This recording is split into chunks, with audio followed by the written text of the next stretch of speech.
What's up, tube? Long time no see with my lazy ass, man. Y'all be catching me on the homies channels and shit. With my lazy ass, man. Don't be getting on like that, man. But I was talking to one of the homies, man, and I something came up that was really interesting, man. And we was talking about the difference between the eras, and I'm gonna just stick with one weight class, just to kind of sum it up. You know, the welterweight division, the last era, was something totally different from the era that we just had. You know, you look on the thumbnail, you see Miguel Cotto, Timothy Bradley, Manny Pacquiao, and you see Mayweather versus a Sean Porter, a Errol Spence, a Bud Crawford, and a Danny Garcia.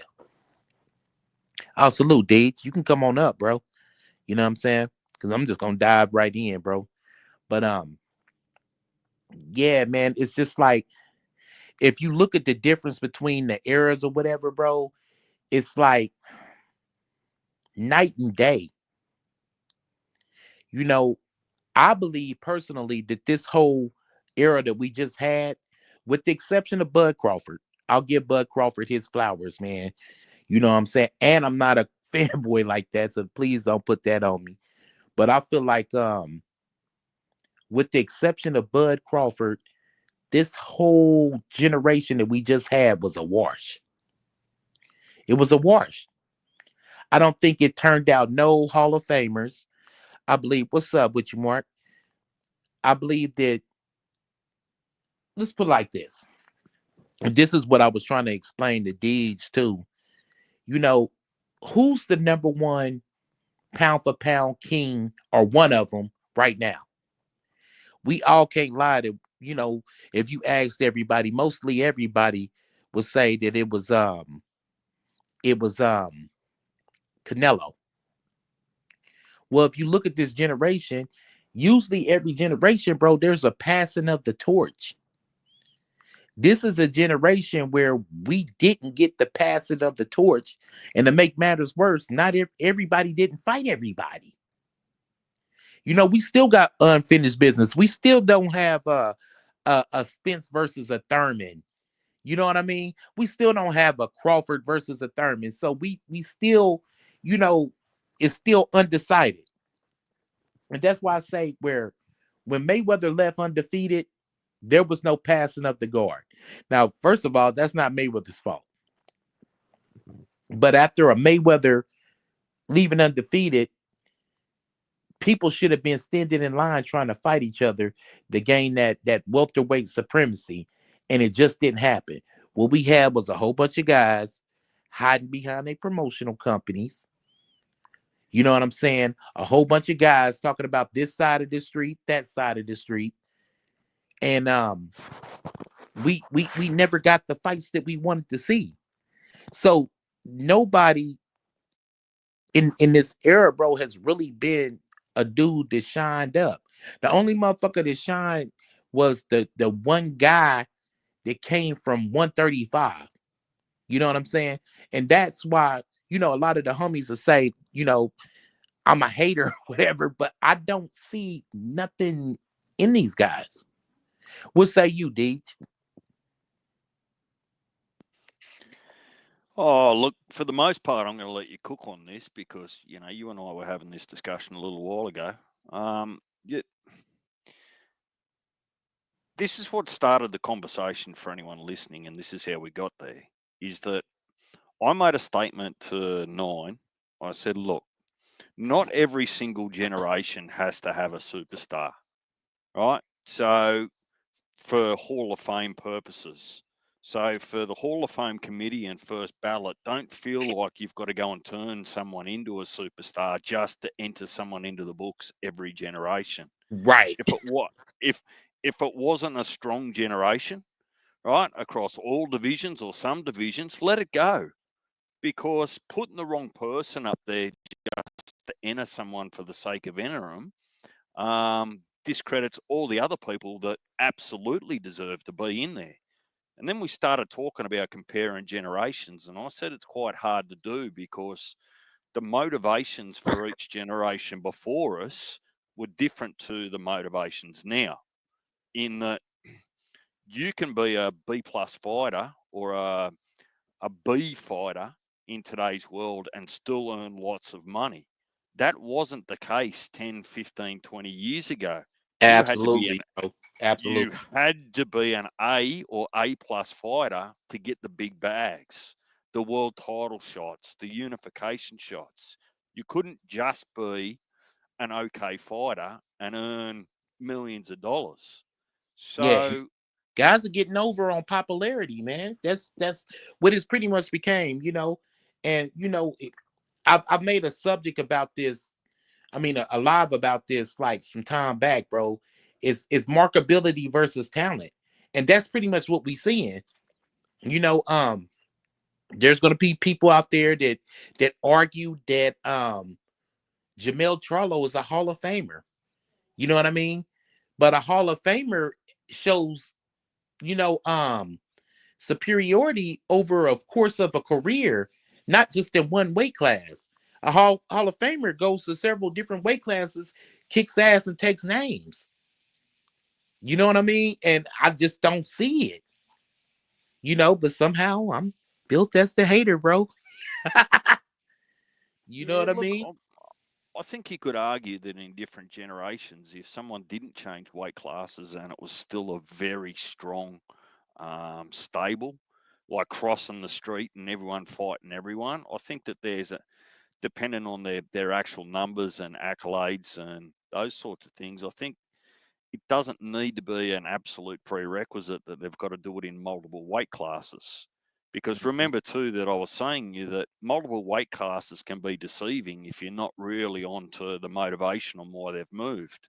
If Mm-hmm. they've cleaned up their own division, to your words, and then they're looking for the next best test and they move up to do that, that's okay. If they've eaten all the food on the table in their own division.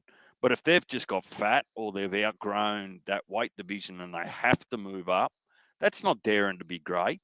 Oh That's no. just you just can't make that weight anymore. So I don't like to hear I'm moving weight classes because I'm daring to be great if you've left food on the table in your current weight division. And And speaking a of few Mel of them are Charlo, going to do bro. it. Speaking of Mel Oh, here we Charlo, go. I think we both in agreement when we say that 154 just got good. It just got good. Well, the thing about it is I think that we would have known a lot about, say, Murtazaliev if Mel had fought him back in 2022 when Yeah. um, Backram was the mandatory for the IBF that Mel had. So I think that there was some around that just didn't get a good look at it because they weren't getting the fights.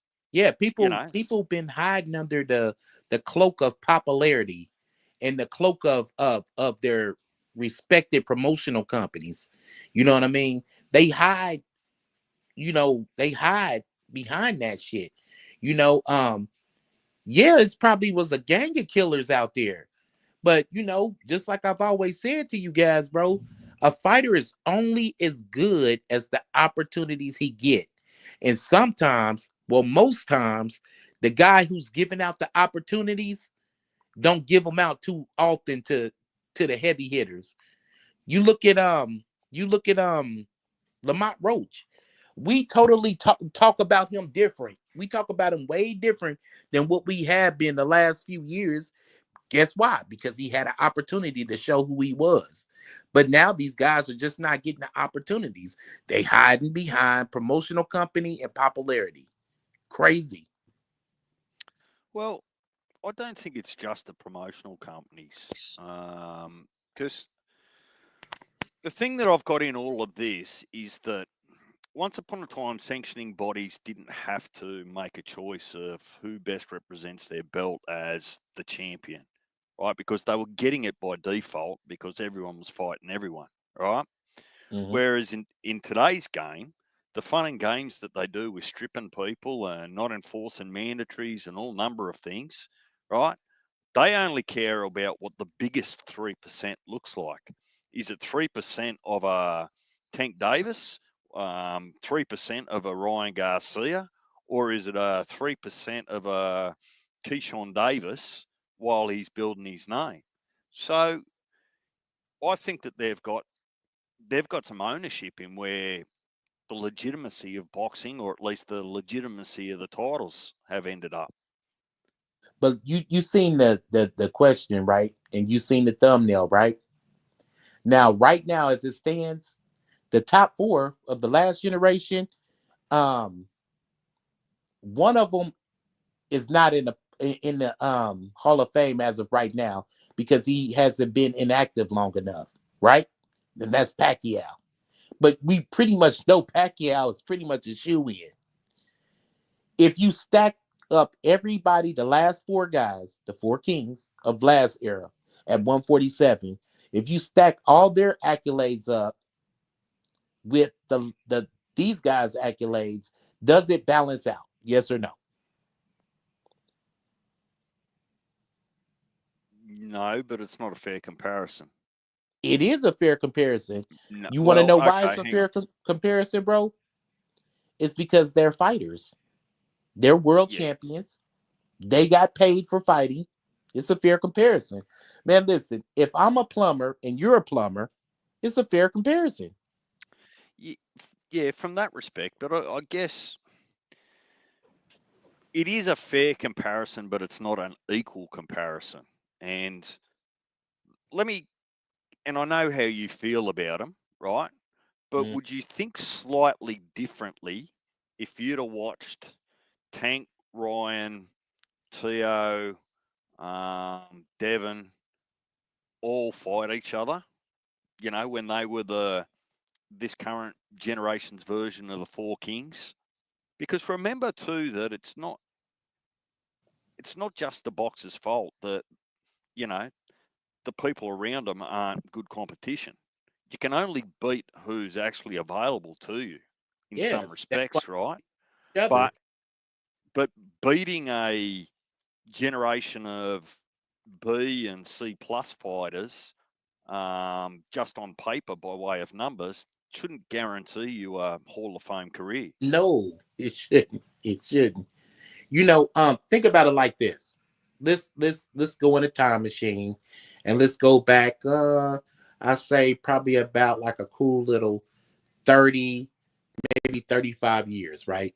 And that's when you had Tommy the Hitman Hearns, Duran, Leonard, um, when you had all those guys fighting, right? They made their names off of fighting each other. You see what I'm saying? They made their names off of fighting each other. How many of these guys, when you talk about Ryan, um, Devin, Tio, how many of these guys have fought each other? Well, if you look at it, none of these guys have fought each other.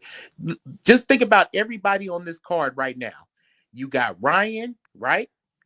You got Devin, you got Tio. Three kings, okay? 140 or 140 ish that all came from 135. How many of those guys actually fought each other? None of them back then. The most recent one No, was I'm talking about Haney, right now. How many of these guys have fought each other? Devon, and Ryan. Ryan and Tank. Right. But what Did I about miss any? Tio? Well, You see what I'm I'll saying? give So that makes this shit a wash, T- bro. If Tio they don't get gets in a the ring with bit. each other, that's a wash, bro. Yeah, so they also all jumped in there with Loma. Well, not all of them, but Exactly. yeah. But I guess let me ask the question in your time machine differently. Was there the depth or number of fighters in each division 30 years ago? And look, I'm same, just playing devil's same, advocate, right? same amount of top guys.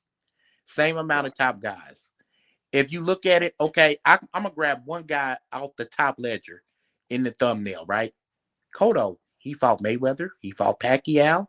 He didn't fight Timothy Bradley. Okay? Pacquiao fought Cotto, Timothy Bradley, right? And Mayweather. You gotta at least get okay, you're allowed to have one guy like that you didn't fight in that era. Like, okay, I'll give Ray Leonard a pass because he didn't fight prior. I'll give you a pass for that. Pacquiao as well. Yeah. Pacquiao fought his everybody. only L, isn't it? You say what? Pacquiao's Thurman's only L. Yeah. And that proves even more that this generation was a wash. Because guess what? Okay, you couldn't get Mayweather in the ring, right? So the second best guy, who's Pacquiao, who fought everybody, and nobody from this generation, the only person who had the opportunity was Keith Thurman. And guess what? He couldn't get him out of there. And I don't mean knock him out. I'm just saying he couldn't beat him. So the guard has never changed. It's never changed guard. Like it's always got to be a changing of the guard. You know what I mean? The new young lion always has to beat the incumbent champion. See, the thing is this. We seen that with the heavyweight division. We seen that, bro. We seen Vladimir Klitschko lose to Fury. You seen Vladimir Klitschko lose to Joshua. Then you seen Usyk come in and beat both of them. The changing of the guard is complete. Am I right? Hold on just a moment. Coming to the motherfucking stage. This man needs no introduction. What's good? My What's other good, brother everybody? from another mother. I got my brother from another mother and my other brother from another mother. You know what Yes, I'm saying? sir. Salute to Slick 50, man. You know what I'm saying? What's up with you, bro? What's up, man? What's Slick, going on? you must be all sorts of out of kilter. No hat. Man, no hat, man. Like I say, it's Sunday Dad That's Day. rare than rocking or shit to see you without a hat. Yeah, man. It's usually the day I give my kid, give them everything and clean up and put their ass to work too. But no, today was a great day. My youngest got baptized, so. Oh, that's what's up, man. Yeah. Man, boy, I was about to crack jokes on you till you didn't. You came up with it. The big homie got baptized, man. Shit. Yeah. Okay, yeah. I got you. So we had a good day. They thought all the other festivities was gonna end. I'm like, oh no, we still going home. We gotta handle this. But yeah, man, what's going on, fellas? What y'all talking about? You heard I don't know if you seen the title of the thumbnail, right? Yeah. And what I was talking about is the generation that we just came off of, the Spence, Thurman, Porter, Crawford era, that shit was a wash. That shit was a straight wash. Mainly because nobody really fought each other, right? Right. You still have meat on the bones. You still got like fights that didn't happen. You feel me? And there was no complete changing of the guard from Mayweather. And the second best guy, Pacquiao, gave Thurman an opportunity, and he beat the shit out of Thurman, dropped him in some more shit. So in that aspect, I feel like this last generation was a wash, with the exception of Terrence Crawford. Just keeping it a buck. Huh? Every last one of them dudes was lifetime welterweights and didn't do shit. My bad. My mic was off. God damn it. Yeah. Little one came up here. She just got a shower. But I landed the plane. I'm like, okay, nigga, shit. Are you still in the runway? No, nigga? I was listening. But she came in. It's their bedtime, getting hugs and kisses. You know how they go. But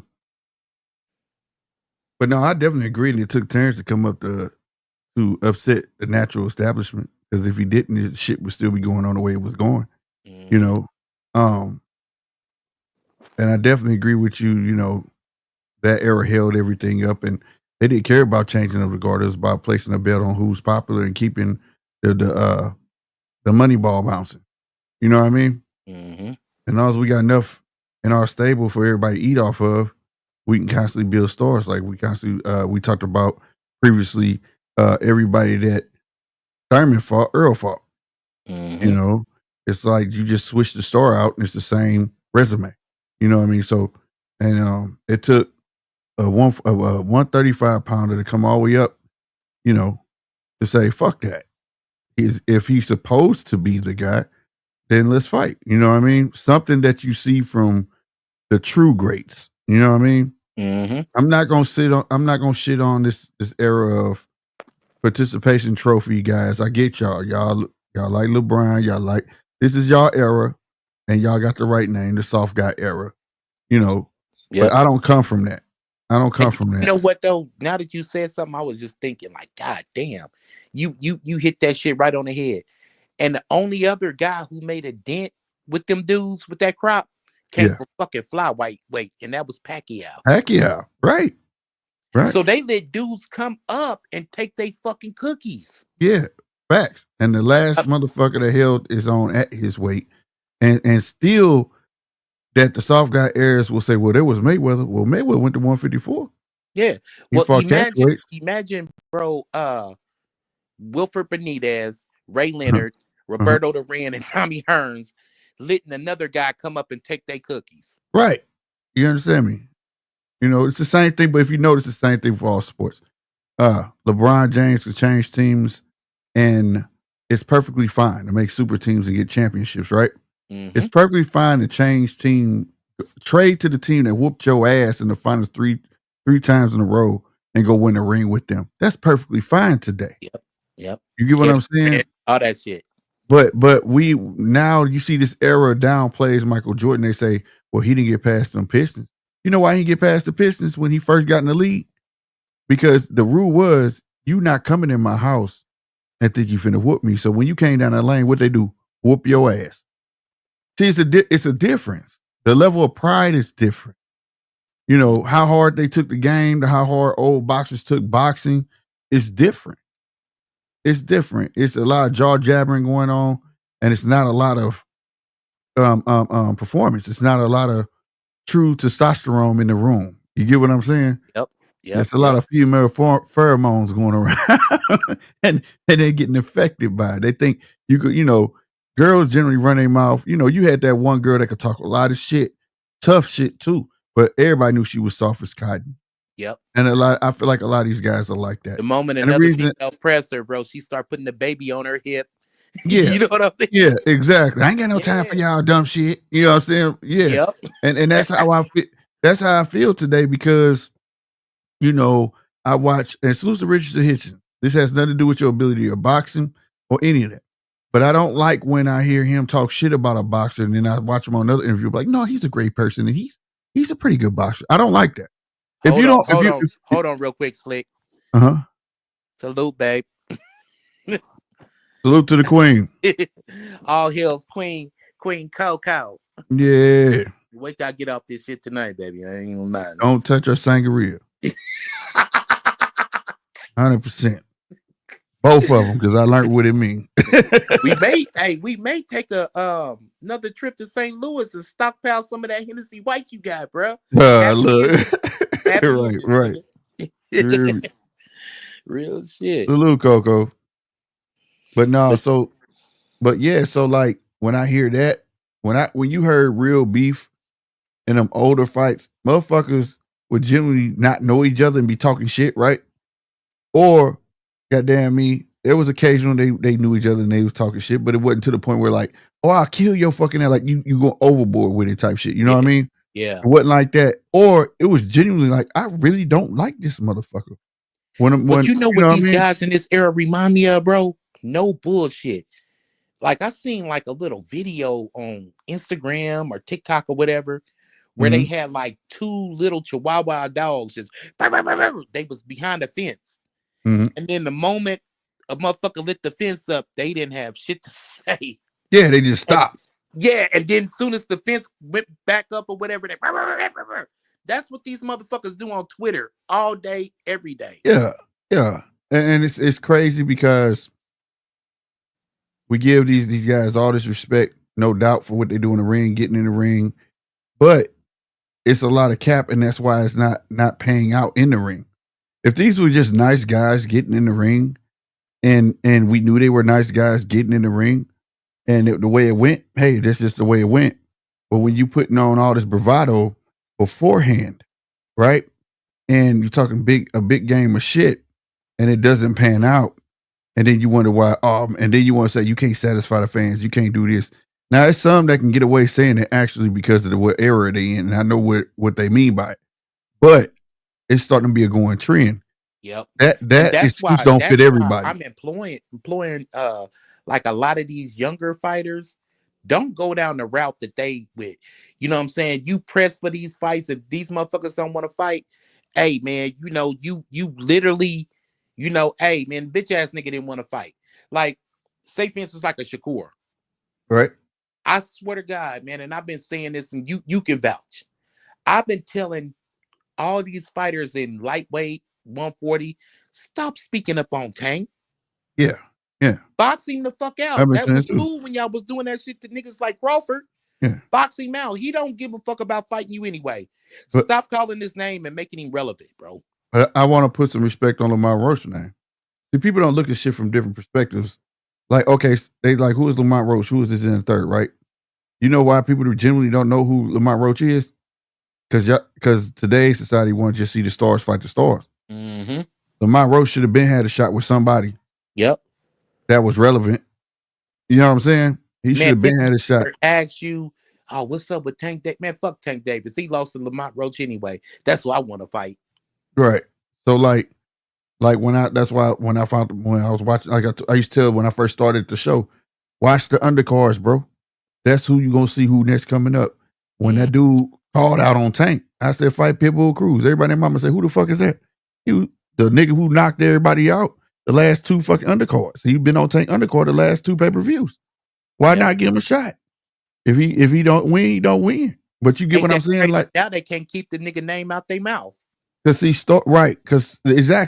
what stars ain't here to be selfish. Stars give birth to other stars. Mm-hmm. That's where the saying come from. It's not that you lost, it's how you lose, bro. Yep. You know, I'm gonna give this example. What you do, is how you do it. It's how, exactly, bro. And this is how the rotation of the sport keep going. You see what I'm saying? I believe DJ said we was talking about Madrimov. He has a point. If Virgil go on to be that force that everybody say he is, right? And by the time he retired, shit, will Madrimov never lose again? But then the two names on his resume he lost to was Bud and Virgil. You ain't gonna be able to say shit about it. Mm-hmm. He fought two tyrants. You see what I'm saying? Mm-hmm. So like, that's what I'm saying. You give birth to other stars. If them stars carry on, they fly high, they fly high. If they don't, they become fallen stars. That's what happens. But if you trying to be selfish and say, I'm only going to be a pick-me fighter where I'm going to fight Ryan all the time, I want to fight these stars, it ain't going to never work. It's always going to have that gap because you're not producing stars. You know what, bro? That's why I love the heavyweight division so much and what's going on and how the heavyweight division's been moving. Let me give you an example. And I was speaking on this before you came on too, bro. Mm-hmm. Last era, you had Vladimir Klitschko, right? Right. You had Fury come up and beat that motherfucker. Right. Passing up the guard. Facts. Then you had Joshua come up and beat him, passing up the guard, right? And then you only because Tyson retired, though. That's the only reason AJ fought. Yeah. But then you had Usyk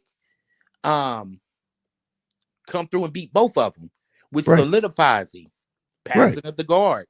Right. We know exactly what direction the heavyweight division is. And all the boxing fans out there, if you want to know how a division is supposed to go, look at the heavyweights. Yeah. All these other guys aside, I know, you got a gang of people who Wilder fans and all that shit, but unfortunately, he did not do it. The heavyweight division right now is right where the fuck it need to be. Now, he could have. He waited too long. Yeah. But the heavyweight division is right where it needs to be right now as we speak. But we got to unpack that, though. The heavyweight division is where it's supposed to be. It got cleaned up, but it was always moved by a star fighting somebody else you relatively didn't know, but that guy might become somebody. That's how we knew who Charles Martin was. That's how we know King Kong Ortiz. That even though they, like I say, they became a star, but they was fallen stars at the same time. You feel what I'm saying? Mm-hmm. All right. So it moves correctly, right? Mm-hmm. Now, I want to say this for all the people who watching, and this is how you gonna know if you talk to somebody who gauges that just solely off of the heavyweights, because you truly can't. And this is why. The excuse I'm not in the business for making up for people excuses and mistakes. Okay. So at the end of the day, when we talk about welterweights, middleweights, and shit like that being great, they can't all the time get away with what the heavyweights do. You know why? Heavyweights can't move up and down. Yep. A welterweight can. Now, granted, on a rare occasion, if that welterweight division, super middleweight, all the lower weight, if they got a stacked division, and that motherfucker, I ain't talking about 4 motherfuckers. If he got a division where it's like shit, you know what I'm saying? And he do his thing, okay, fine. Maybe he can go Hall of Fame. You know what I'm saying? I'll But give when you you a got pass two, if you start at 47 and leave a motherfucker out and then fight him at 54. You know what I mean? I'll because give you a you're pass gonna for that move. shit. Yeah. But see, that's what I'm saying, because you're gonna move. That's my point. A heavyweight can't move up and down. These little guys can. So if you don't get them at 140, you gonna eventually move up to 147. There's no real excuse for certain fights not to happen. All this excuse, well, he at 140. Okay, what you gonna say when he come up to 147? Mm-hmm. You see what I'm saying? The fight should happen regardless. So these guys should be able to get great fights no matter what. If I'm at 140 and 140 dead, and it's only about 2 fights there for me to get, bet. Is he gonna choose to stay there or he gonna move his ass on? You know what I'm saying? Is he gonna dare to be great? Exactly. And you know what? DJ brought up an excellent fucking point. Deej was like, he only gives people credit for moving up in weight. I'm Deej. Yeah, well, it's the same as Slick. He's saying the same thing. Yeah. You give, if you've cleaned out one division and you're searching for the next hardest fight, right, that isn't your mandatory, and you move up and challenge someone for a title up there, then everyone gets their just dues. Yeah. But if you're just moving up because you can't make weight or you've got fat or something like that, don't fucking dare turn around and turn the fans. You're daring to be great. Yeah. No, Yeah. you've outgrown the division. You just outgrown it. And you left food on the table before you outgrew it. So like Hamza Shiraz. Yeah, that's a good point. He outgrew the division. He admitted he can't make the weight. But he left Jennebeck on the table. Mm-hmm. Well, a lot of people are going to leave that name on the table, but I mean, I just, for me, I've started to learn enough to go, well, not everyone moves up for the same legitimate reasons. Sometimes they have to because of their frame and they've just outgrown it. Well, you can't begrudge that. Sometimes they move up because they're avoiding someone in their current division, right? AKA, well, make your own assessments on Boots. But I think people need to be careful just making one rule and sticking to it the whole time. You need to understand the variables behind it. That's why I'm trying to unpack. Hold on, right, hold DJ. on real quick, fellas. Hold on. Man, salute to my little brother, man, Punch, man. Bring your motherfucking ugly ass up here, nigga. But yeah, man, bro, y'all making some Deeds. You cooking with hot grease But tonight. that's what you're doing. You're doing what I'm trying to convey. You can't use the heavyweights as the margin. That's what it seems like. Like, oh, I'm just gonna stay here because what I'm saying, when you get to the arguments of, hold on real quick, because once you get to the arguments of Earl Spencer, they say because he got 3 belts. Yes, it is a hard feat to take 3 belts off 3 people, but is it enough to get you in the Hall of Fame, bro? When there was a lot of other food on the table that you could have got and you left it, you know what I'm saying? And past food that you passed up that you could have had. You get what I mean? What I mean by using example of that, what I mean by using the heavyweights. What we were discussing about Mel Charlo. That proves your point. Mel cleaned out his division, but he left so much food on the table, particularly just before he went to fight Canelo. He avoided Bakram. He avoided Tim. I'm guaranteeing that Madrimov and Bolchuk had already turned pro. So there were options there that PBC or Mel Charlo wouldn't entertain. He went for the bag with Canelo. You probably can't blame him. But to turn around and say you're a Hall of Famer when you actually didn't get in the ring with some of potentially your biggest challenges, well, that doesn't sit right with me. Right. That's not taken away from the accolades of being undisputed. Fuck, I'll never take that off him. But that's a different conversation to just saying, oh, you were undisputed, so now you're a Hall of Famer. Well, go jump in the fucking river. That's not a prerequisite. The only prerequisite to get into the Hall of Fame. Right. Like it's just supposed to be automatic. See, my thing is when I speak of the heavyweights, Mhm. and I don't want it to get kind of mixed up or whatever. My golden rule is this: a fighter is only as good as the opportunities they get, right? Mhm. And they're giving out opportunities. Mhm. You know, Joshua gave out all the opportunities in the world. Yep. Usyk's giving out all the opportunities in the world. And that's what I mean by look at the heavyweight division. You can learn a lot from those guys. Yeah, the weight climb and one weight, boom, boom, boom. That's cool. But I'm saying give the opportunities to the guys who want to fight. That's what I'm trying to say too. Nah. That's what I Yep. mean. Like Give them the that's what I opportunity. was meant by unpacking it, like how you just did. Because what I'm saying is, I don't want people taking what you said before and be like, "Well, if it's good for the heavyweights, why can't welterweights just stay at welterweight? Why can't you get what I'm saying?" Yeah. Because they have room to grow. Yeah. You get so it's just that's what I meant by we had to unpack that because people would have took that and been, well, you heavyweights do it, Oh, but why they get? No, it's not the same thing. It's not hold the on. same unless you straw weight or something. You know what I'm saying? Like you just little as hell. You know what I mean? Or you short as hell. That's one thing. You trying to fight your weight or something. But other than that, there's not too many excuses you can give the true boxing fans as to why somebody at 140 and if he was great didn't go challenge Devin Haney at 147 or you know what I mean? Even catch if it's a catch weight or whatever, you still go out there and try to put it on the line. You know what I'm saying? Hold on real quick. Damn, Punch, your mood is messed up right now. What you do? You fucked around and looked at the mirror, bro, and seen your face, huh? Oh I man. told you stop doing that shit, Punch. Oh man, my Stop guy looking got in the jokes. mirror, bro. We He all got know your ugly mug, man. Did you break the mirror? Or you okay? I'm he just got messing with you, jokes. bro. I'm trying to cheer you up, bro. Man, you Can I? hanging in there, little bro. Yeah, Punch. Don't worry about coming up and blowing up. We got you, mate. Just to just to repeat back what I think I'm hearing about the heavyweight division, because there's two key things here that I'm picking up, and I actually agree with them if I'm correct.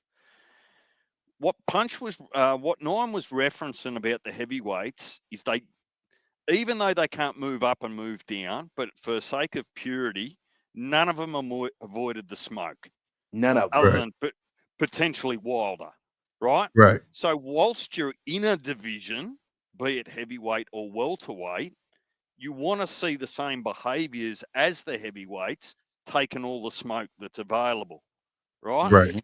Yep.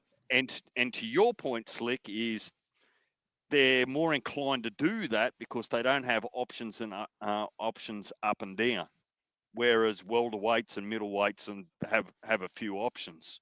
I think Right. what I would like to see in a perfect world is when you're in a division, don't avoid the smoke, Yep. That's right. because the other part about it is I think if you've made a financial decision, and look, your own career's up to you. If you've made a decision that you're only in for the money, I think that you should be also telling the public, I don't ever want to be considered for higher honours, Yep. Hall of Fame or Yep. otherwise, Yep. right? And we And respect that that, though. I know I would. I'd respect the fuck out of that.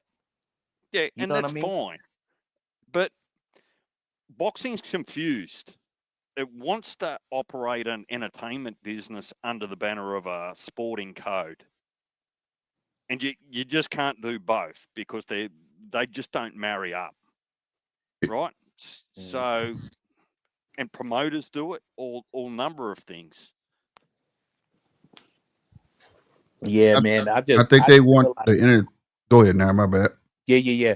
I feel like you know, the heavyweight division, that's cool and dandy. It's only one weight, but masculine energy is masculine energy, no matter what size a man is. And I feel like those guys are moving off of more masculine energy.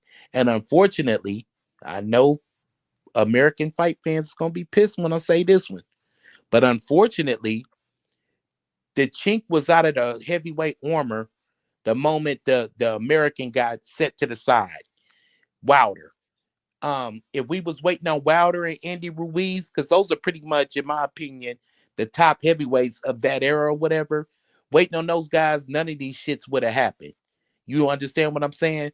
But Mm-hmm. you got these guys from other countries who's making this shit happen. You know what I mean? And that's another thing about it too, man. So I think it's unfortunately, and I say this with a humble heart, very, very humble. It's the American ideology that comes with boxing that's kind of fucking up the game. And then we have the nerve as American fans to sit up there and say, well, damn, boxing ain't as popular as it used to be. But then once you have your favorite fighter, you condone every bullshit that they do. And unfortunately, bro, Slick, you already know, you know, nigga, that's my bro. But I will still like, nigga, that's fucked up. You can't condone just because you cool with somebody, you can't condone everything that they do. You know what I mean? And that's just my point. And that's a American fight fan Mm-hmm. problem. And the more, if you look at these divisions, right? Mm-hmm. The less Americans you have in a division, the smoother the shit goes. Unfortunately, that's just what it is. Hate to say it, but it is what it is. Fights are getting made, bro. We just had Ben Eubank. We just had all these good fights. We had Bivol versus Better be. Better Be or whatever. 2 fights of that shit. Shit didn't no problem being made. But once you put the Americans in the mix, that's when you start having problems making the fights. And it's a little bit telling because nigga, I watched the Olympics. I see y'all getting your asses whooped as amateurs. I see why y'all avoiding these motherfuckers. Look at like a guy like Keyshawn. Keyshawn should be trying to fight Cruz right now. Right now. You should been and whooped his ass, got him out the motherfucking way. Since that's the last loss you've took. He should be fighting that man right now. But will he? Fuck no. You're gonna avoid him, avoid him, avoid him, avoid him, avoid him, avoid him until he gets better as a professional and he gonna kick your ass. Hmm. And I don't think we're gonna be saying over here in America, everybody's gonna be rooting for Keyshawn. Everybody's gonna swear to God that Keyshawn whoop his ass and all this other shit. And the only thing we're gonna be saying is, well, he did lose to him as an amateur. That's how the fuck we gonna be saying. So American, this is another I'm begging American fighters to step your shit the fuck up. Step this shit up. Mm-hmm. Well, Because they've got to be able to bring the promoters with them. It's not yeah, much point but having a boxer want to step up and then the promoter trying to protect an image. but at That's the true. but at the end of the day though, bro, listen, the promoter works for you. The promoter works for you. Some End of the do. day. You are hiring him and you signed a contract with him because you're hiring him for his services to promote your fight. They got it twisted where they think that the promoter is the fucking boss because he's cutting the check. No, nigga. I'm the one fighting. I'm the boss. You see what I'm saying? They got the game twisted. Just it is what it is. But you pay attention to these divisions. The ones with the less drama, the ones that we get a conclusion out of, is the ones with the less Americans in it. Guaranteed. No, you got that's what it is. Start like Triple G said it best. Boxing is one big drama show. Mm-hmm. Drama show. That's what it is. That's what it's turning into, like a big soap opera. You start to So, see more. Go ahead, bro. so wouldn't you expect then that we would see more 54 fights because the top dogs are all non-American other than Terrence, and that's only moments away from changing once he fights Canelo. Mm-hmm. Right. So Backram, Virgil, Fondora, yeah, Mel Charlo's still in there in the shadows, but he's not really holding anything up, so to speak.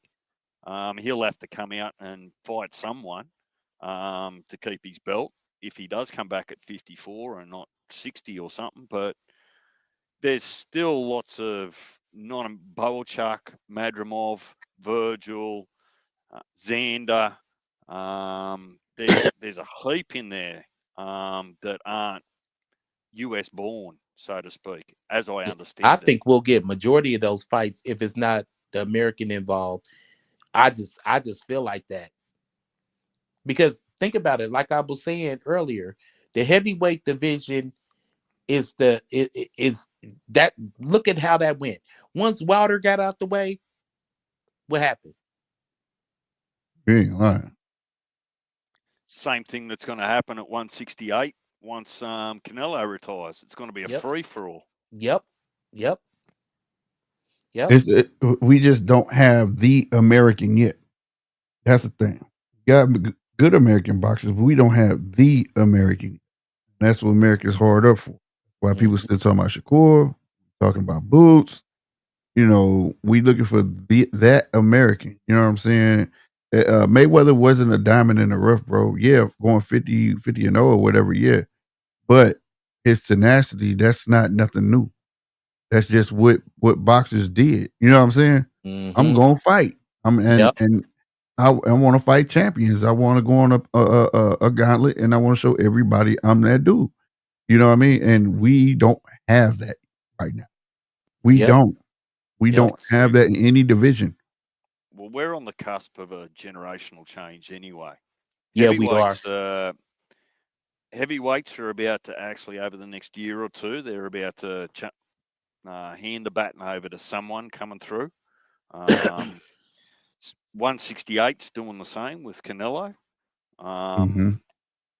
Not so sure about 47, but a lot of these people are coming in towards the end of their career where they've been the stalwarts over the last decade. Did you just prove my point, bro? You're not so sure about 47 because you have Americans there. You have Barrios, Brian Norman, and you got Enos. Let's see if them fights get made. Well, when I say I'm not sure, is there's too many variables in there that they're still young enough to be around in 2 years' time, but whether they're at 47 and haven't gone to 54 or whatever the deal is, I put the question mark on 47 is because I don't, and that's me saying I'm not watching everyone because I'm just not, but there's not a name I can think of at 47 that I should be really keeping my eye on who's about to knock the front door down and saying, I'm the next man. So there's always going to be 140. There's always going to be 135. There's always going to be 130, right? They're just going to come and go, go up because they've outgrown the division. That's always going to happen and always has. But it's some of these divisions where people can stay for, like once they get their full man bodies, that they can stay at 54, 60, 68. Not so much on where's the next American going to come from, where's the next superstar going to come from, and I think that it might be too early. Everyone's looking at Abdullah. Is he your next American? We don't know. That's what I'm saying. It's like a repeat over here, bro. We was looking at Devin at 19 because the old heads was holding everything up. And Abdullah already proved that he's a little chinny. So right. And now we looking at Abdullah. MASH at this point. You know what I mean? This is a rerun. Yeah, that's what I'm saying. We just seen this already because now these little guys is doing the same thing that Earl Smithson was doing. They really don't want to fight each other. You know what I mean? They don't. Yeah, bro. They leaving too much meat on the bone, man. And I'm trying to tell y'all, if y'all look at the way boxing is going, the divisions that are star-studded Americans, those are, look at 147. Look at 147 right now.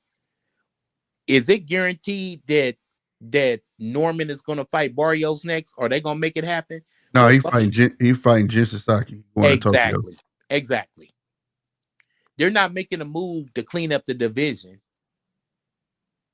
And it would be so hard to make the move to clean up the division because between Barrios and Norman, they probably couldn't even get that business right in the first place. That's what I'm finna say, because Barrios talking that Pacquiao. Exactly. Well, and Eddie Hearn's talking Barrios for Conor Benn. Conor Benn says, I I want my get back, and his promoters hitting going, yeah, what about 147? Right. But See what I'm saying? So that's more of a mess. So guess what? Now Connor Ben beats Barrios or whatever the fuck, or somebody beats somebody and it's somebody new, or Genazaki or whatever the fuck blood name is. He beats Norman. Okay, now we got a new guy in the mix or whatever, and then we have to go with everybody else probably trying to duck this guy. And then you have to deal with on the back burner the guy that he just beat wanting a rematch. That holds Yeah. up the division It's- even more. isn't Boots halfway tied up because he's part of that 4-person Ring Magazine thing? He's just waiting to see who comes out of next weekend unscathed. I- Because it was Boots, Garcia, Haney, and Tio. They I were the haven't first 4 named. right. I haven't heard much about it anymore with Boots' name but I did hear out of Garcia's mouth today that his plan is to beat after he beat Devin that he wants to fight Teofimo. But see, that's the crazy thing about it. That does absolutely nothing in cleaning up the welterweight division. Hence my point. Boots fighting, Oh, money grabs. yeah, Boots fighting any of the guys that's coming up from 140. That does nothing to clean up 147. Nothing. Yep. Yep. And Well, just to get the flip side of it, for people, I know there's listeners that's gonna say, "Well, yeah, ain't that what they in it for? The money? Why would he fight him if he only gonna make such and such?" That's the point we're trying to make. What you in it for? Because well, if you in it for this money, that's what's holding everything up. You can't be tough guy and money guy at the same time. exactly. You can be a money guy, but credibility doesn't go with that. You can't be a fanboy of a money guy and then turn around and say they should be on a pound for pound. It doesn't fucking work like that, or it shouldn't work like that. Boy, If it's not about favoritism and popularity. So, Right. well, let me ask you this: other than Barrios and Norman, is there any? Oh shit. Matrix got him. oh damn, what just happened? Anyway, though, bro, I think I know what he was saying. And if you can hear me, Deej, other than Barrios and Norman, who the fuck should Boots be trying to fight? Those are the belt holders.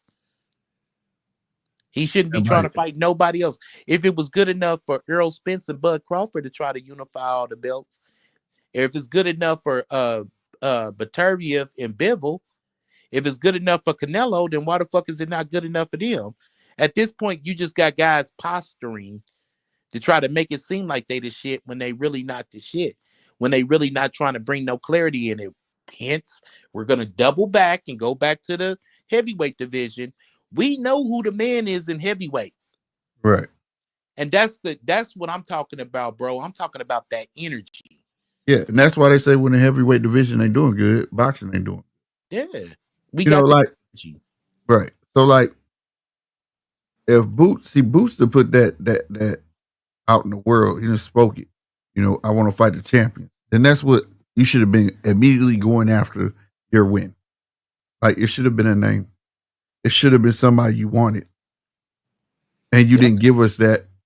You went from, well, I'm gonna see because now you back talking this 154 talk. You see what I'm saying? Hey, Deej, what was you saying before you got on? I think I answered it, but I don't know. Yeah, you were close. What I was about to say is that in the same tone, right? If other than Barrios and Norman, is there anyone left at 47 to genuinely clean out? I mean, that's a legitimate question too, right? So yes, Right. go hunt down those titles, but if you can't get them, right, or you do get them, there's only maybe 2 fights left of any worth for, to unify and go undisputed. Then it's hard to argue that there's any meat left on the bone of any substance at 47. Then you take your ass to 54 and test yourself. Right. In the words of my dad, lead, follow, or get the fuck out the way. Right. My thing If you is can't with get Boots, those fights, get the fuck out the way. when you speak certain shit, like Boots said, he wanted to, like you said, he wanted to unify the division, be undisputed, and then move on. Then that's you done told the world that didn't do it. Mm-hmm. and do it. That's why people was waiting on a name after that fight. That's standing on his fight. You know what I'm saying? In a sense, you like said, you was gifted a belt, and then you just beat a guy who was gifted a belt. We want to see you fight another champion. You put it out to a nigga that signed to another nigga that was gifted by a nigga that was right. Well, what the fuck? Hang on. Wasn't Barrios essentially gifted that belt when Yes. Bud vacated? Yeah. Remember we were just talking about that DJ? I said, is this the most gifted ever? And I was like, this is the most fighters that have been gifted belts. Well, some divisions have got more love letters than others. Let's say that. Yeah. But even see, Ryan, like say Ryan and Rolly finna fight for a belt out of nowhere, a bro. party foul when Turkey had Stanionis and Enos fighting for the linealship. That was a party foul like a motherfucker. Because guess what? You have two other champions out there. Yeah, that you know what I mean? He was supposed to wait till that was decided. The linealship is, the linealship was broken the moment Terrence Crawford vacated those belts and went to 54. The linealship was broken. Now all the champions have to get together and form Voltron to make another linealship. That's just the way it is. Right. Well, if you remember, there was still a little bit of a delay and a little bit of a muck around because Terrence actually, if my memory serves me correctly, stayed champion in recess in 3 divisions other than the IBF after the Spence fight. Because the IBF stripped him and he hadn't at that point sealed the deal with Madrimov or had that fight. And he was still technically champion in recess and lineal champion at 47 with 3 of the sanctioning bodies. Yeah. Mm-hmm. But let me ask you a question though, bro. How long has it been since the Madrimov fight? At least a year now, right? It was last August. Close to it. Yeah, it was last August. Close to it. Yeah, some shit should have shaked. To Boots and Stanionis credit, they made some shit shake. Now come on, Norman. Come on, Barrios. Barrios, bro, ain't did shit but get his ass whooped on the fucking Jake Paul card, bro. Brian Norman was a little bit different because they tried to set him up to fail, and he actually come through and won. Mm-hmm. But what's Barrios' excuse? I think that Barrios is the one guy that don't want to tangle with nobody. He looked lackluster as fuck. Matter of fact, he flat out lost that last fight. It looked like his heart not there no more. Yeah. Like that was a big money grab. Like, fuck it, I'll take it. Now, follow or get the fuck out the way. Mm-hmm. And Barrios, you ain't been shit since you got knocked out by a lightweight. Well, that's when I learned who he was. I ain't gonna stunt. I didn't know who he was. Shit, I knew who he was because Keith Thurman beat the shit out of him. I didn't remember him. Yeah, Keith Thurman. That was one of Keith Thurman's fights in the last few years and shit. Mm. Yeah, I'm not sure that Barrios just isn't a PBC chess piece. Just the whole value in that 147 division. Right. And that's why, I'm calling for Thurman versus Spence.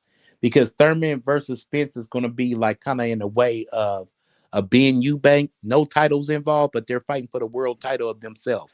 Who's going to be called number 2 of this era?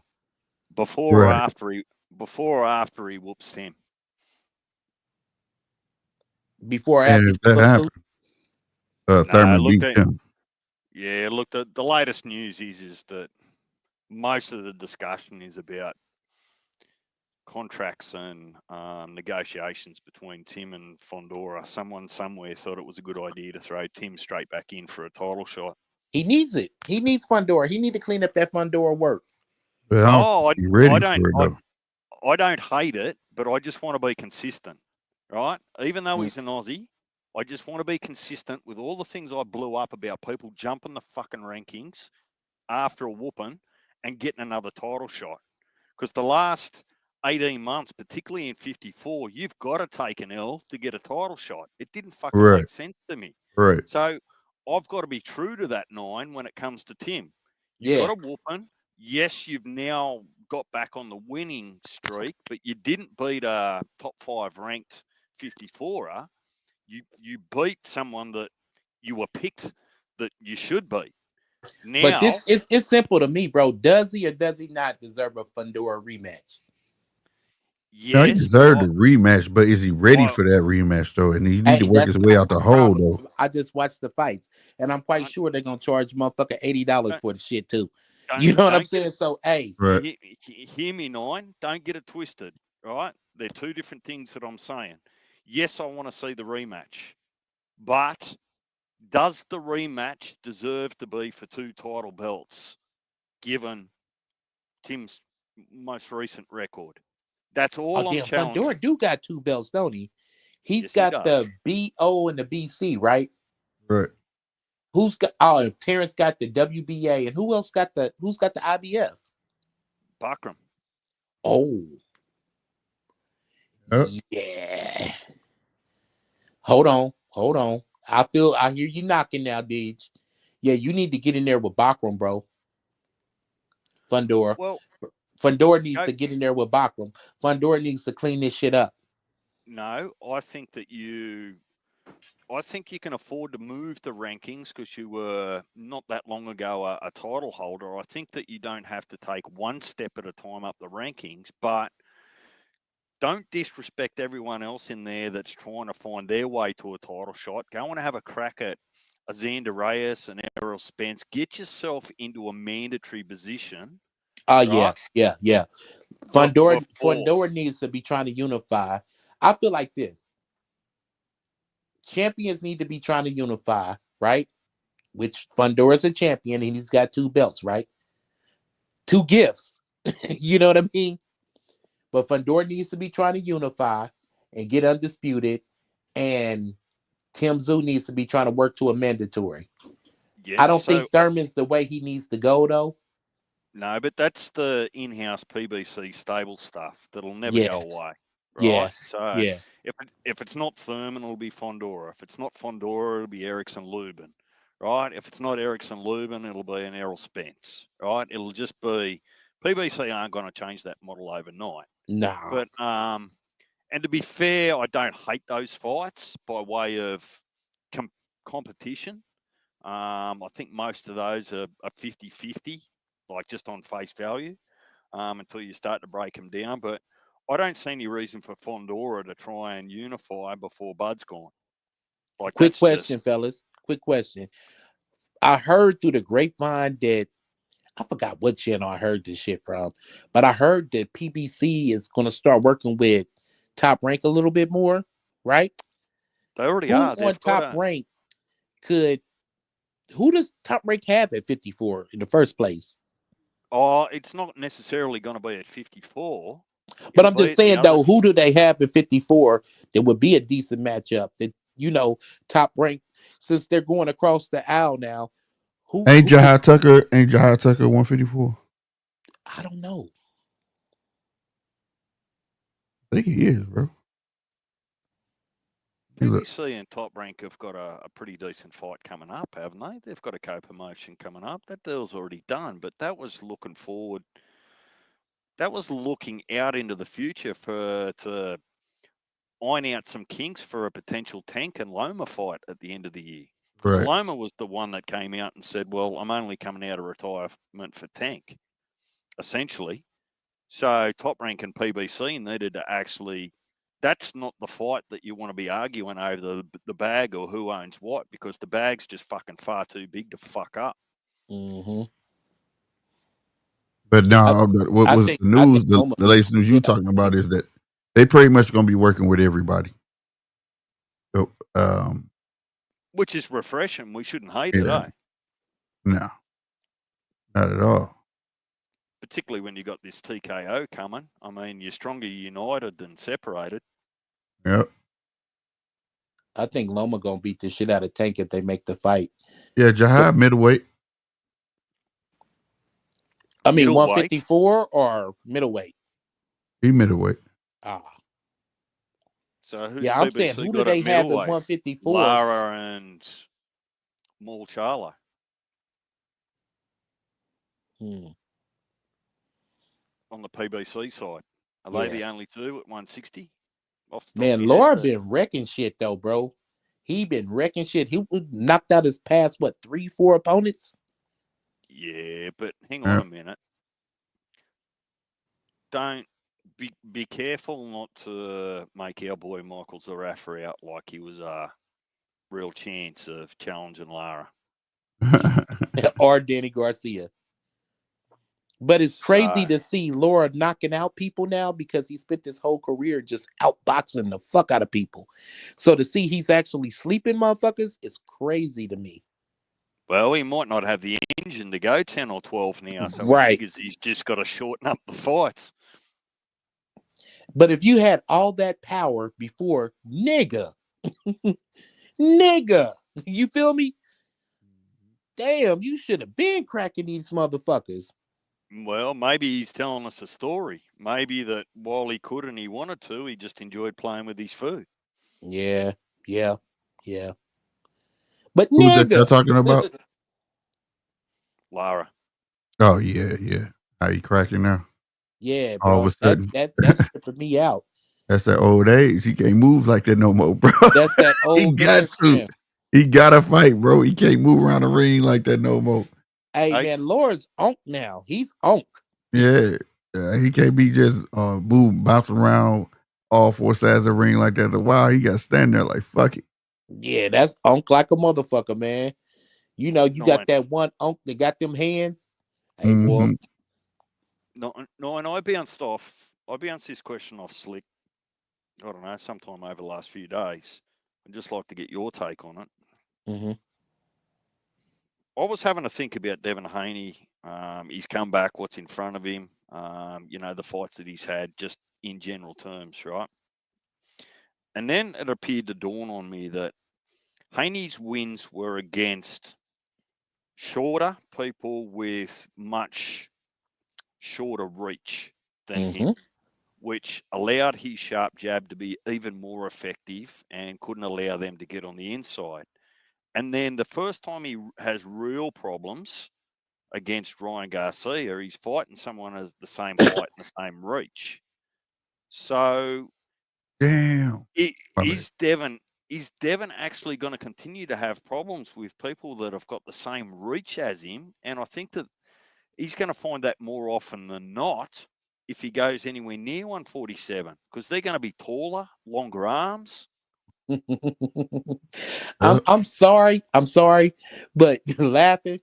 But this is the shit I've been saying. I don't know if I was conveying it to you guys right about Devin, because I don't think people got a tendency to hear is, oh, he ain't shit. Yes, he's got a good jab. He's fighting them niggas like 5'9", and you're fighting people that's 5'7", 5'8", 5'5". Yes, he's got an excellent jab. You see what I'm saying? Yes, he does.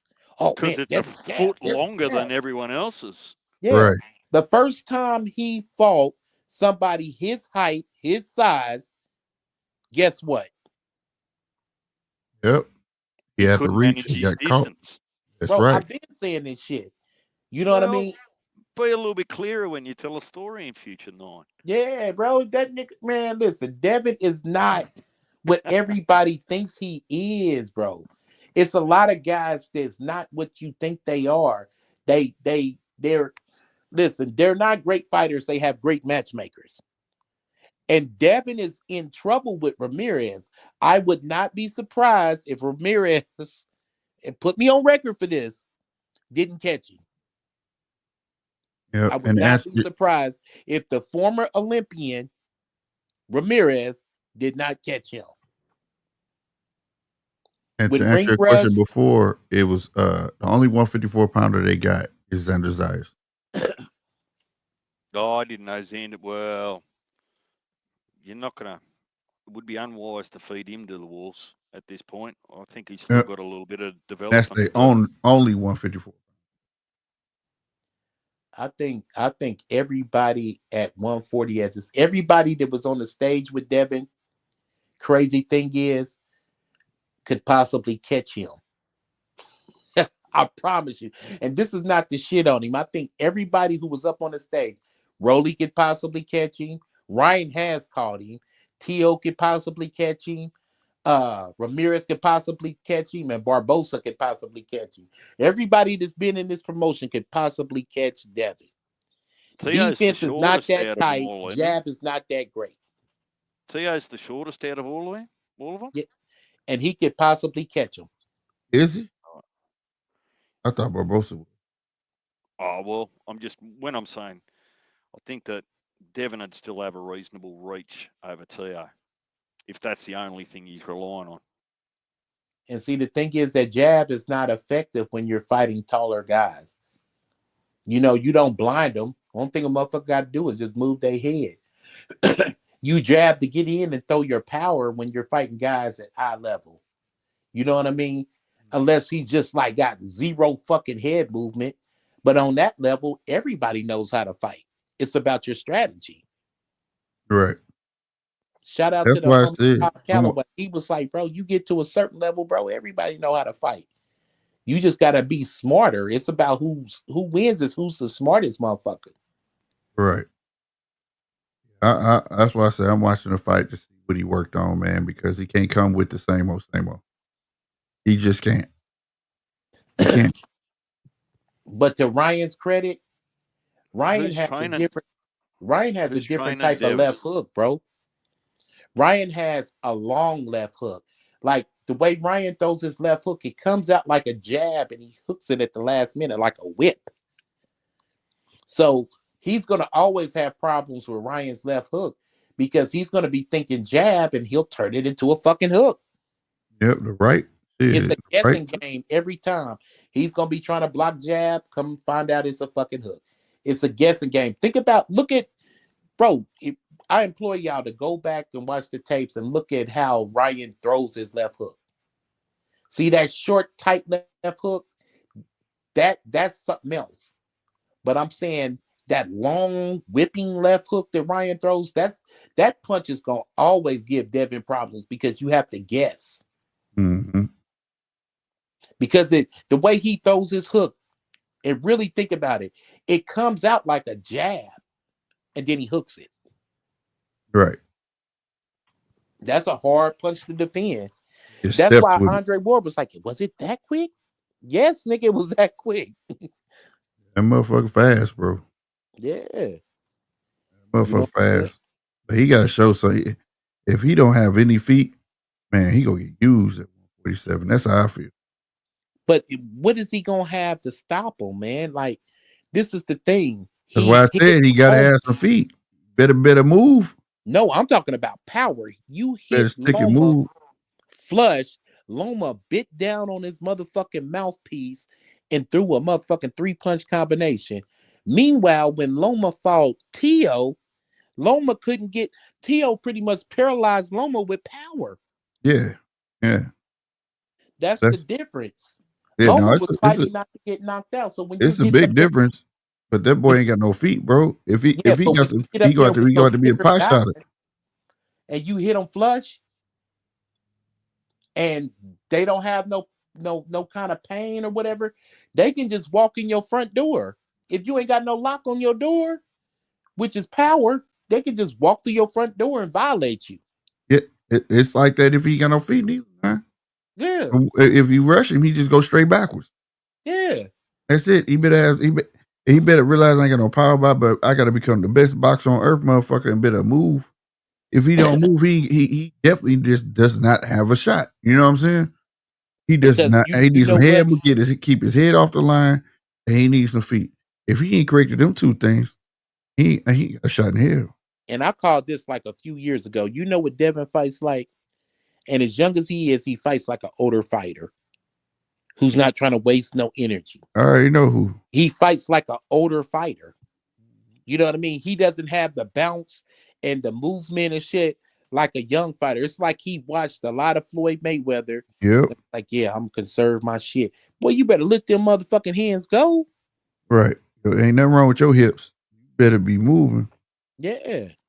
Because if you don't have power, he could cause a lot of damage by accumulating punches. And he just pot shots. That's what I said. But I'm gonna tell you something. And another thing, a lot of these kids don't got defense. No. They disguise they defense is throwing a lot of punches, bro. Mm-hmm. Throwing at the same time when you throw. No head movement, slipping, none of that shit, bro. Bending at the waist, nothing. Yep. Nothing. They stand straight up, throw a lot of punches, and back up is their defense. Taking steps backwards, bro. That's And it. what happened was Devin got caught early. He got caught early from Ryan, and then he started coming on, throwing a lot more punches, and then a light bulb came up in Ryan's head. Okay, you want to throw a lot more punches, then I'm just gonna punch when you And punch. that name right there, case in point. He got knocked down by old boy. I always Carl. What was his name? He got knocked down, got back up and beat him. Right. He Mm-hmm. had no defense. Right. Same Mhm. thing happened. What we making fun of Ryan trying to learn?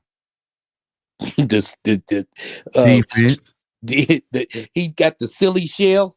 Yep. Somebody told him though, boy, you better learn some fucking defense. Kids they don't have defense, bro. Hey, I ain't gonna lie though. Derrick James got that nigga looking like a beast on the mitts. I can't even hold you, bro. He's sober. Sober. You And I say what? believe him. I ain't gonna lie, I believe him. He's sober. He said today, I don't do shit. I don't drink. I don't do none of that stuff I used to do. he was finna go down the list, but he stopped himself. Yeah, I don't do none of that stuff I used to do. I'm clean. I'm All the coke, clean. all the whores. You like, Right. damn, Ryan, that's what you was on, My nigga? dude said he said I was sober. He said I'm clean. I'm clean. That's the AA talking, boy. Hey, nigga. Only thing I do is just drink coffee. Hell yeah. He got Listen that to my token. AA tapes. He got that token coin in his pocket. Nigga, I'm a year sober. I made it. I'm telling you, boy. I believe him though. Hold on, nigga. Stop playing, nigga. I believe him that though. a joke, nigga? Did he have one of them tokens? No, he didn't have one. That was just me I'm making a about to joke, say, bro. No, I'm just saying though, bro. Like at the end of the day, I believe him though. He look a lot healthier. He look more his size. You know, hey man, I gotta keep it a bean with you too, bro. I got I ain't even gonna tell you what family member. I had a family member that went to AA meetings, and you know, after 3 months, they be like, "Yeah, you 3 months sober." This nigga was like, "Fuck it, I'm about to get fucked up and celebrate." That nigga ain't been man, back what since. the fuck? He got his 3-month keychain. Thought he did some shit. Yeah, bro, that nigga been celebrating, nigga, for the past 20 goddamn I had an years. uncle, man. Salute Uncle Layton, bro. He went 3 months. They gave him a keychain. A year they gave him that token. Goddamn, it was a coin. A year for being a year sober. Nigga, barbecue was. I'm gonna just have one beer, man. You know what I'm saying? Celebrate. I know I can do it now. That was like over 20 years ago, man. That ain't how that work. That ain't how that work. That shit tastes extra good. It was my uncle, nigga. My auntie ended up leaving that nigga. Shit. Man. Sorry. I'm sorry, uncle. But goddamn. Yeah. But no, I That's believe Ryan. he's sober though, man. I believe he's sober though. But Yeah, bro. That's Ryan like like a I said, Ryan, at least Ryan, we make fun of him, but at least Ryan, like, you know what? I got all the other tools. Maybe I need to learn some goddamn defense. You know what I'm saying? yeah. Motherfuckers take me out with body shots. I'm get hit in the head. He depend on his punches. It's the same thing for everybody else. Shakur, he punches. He can slip a little bit, but primarily, what is his defense? His feet. Yep. I think Shakur gonna fuck still around with- and lose to Cepeda, bro. It's a Hang on, possibility. is just before we get onto that, is Ryan still with Derrick James? Yeah, he went back to Derrick James. Geez, Derrick James is a patient individual then, because the crap that they went through in that last fight together. Bro, Mhm. oh my God, bro. Them pictures were epic when he was sitting down on the floor looking at Ryan do that dumb shit. He was looking at him like, what the fuck he doing, bro? This dude. Boy, I know he was like, he better, I wouldn't be here if he wouldn't pay me good. He gotta be paying him good, bro. Bro, you know what's so crazy, bro? As fucked up as Ryan Garcia is, and that nigga's really fucked up. Nigga got racial allegations and all kind of other shit, right? Mhm. I'm gonna tell you how fucked up I am. I wouldn't mind kicking it with the nigga. I'm just saying, we would party, nigga. As we know for. I hope he good. He going to show against Rolly because Rolly can crack now. Yeah. Rolly getting there yelling, ha ha ha. Get the crack in your ass. Yeah. So make Rolly look good. It'll be an early Christmas 9 if Cepeda gives it to Shakur and Shakur loses. Casino will be dancing on the roof. Oh You my ain't God. lying. I ain't You lying. know, It's a be pop possibility locking and though. breakdancing I and think he shit. win. I think Shakur wins, but it's a strong possibility because he's not gonna be able to perform that same fight we saw Tevin Farmer give him. That's gonna be the difference because I don't think he hit as hard as the Tevin Farmer. But and his hands, as we know it, you know what I mean, is a problem. So Yeah, his thing is gonna have to be a hit and not get missed game, but it's gonna have to look dominating. You know what I mean? He gonna have to stand in that fucking pocket and use his head and tag. He just keep tagging, wear him down. You know, a yeah. lot of these guys like Fucked that up. anyways today though, man, where it's more of a wear down game. It's not a lot of them that got one punch knockout power, bro. Yeah, with them fucked up hands and him with that deep, solely defensive style, the way boxing has been trending the last couple of years, well, the last year or so, it's like they just been giving it to the guy who's moving forward. Mm-hmm. Where it's like, we do a lot of these fights on your channel, right? And Right. it's like, oh yeah, man, he got this shit. It's in the bag, and then they'll announce the other guy Right. just because he's been boxing circles around him, but the other guy was moving forward, and that's the way boxing is trending. So I wouldn't be surprised if Shakur fucked around and took a L just on that jump back shit. Right. Yeah, That's what I'm saying. It could be a possibility, bro. I'm Yeah. waiting to the see other what he do different because he gonna have to come with something different. You about to deal with a dude who throw over 1,000 something punches. Like I said, test his water, bro. You better have some water, pH balanced water strips ready or something, nigga, to put this water bottle while y'all walking to the ring. I swear to God, bro, because The I don't know 1 how ounce he does that.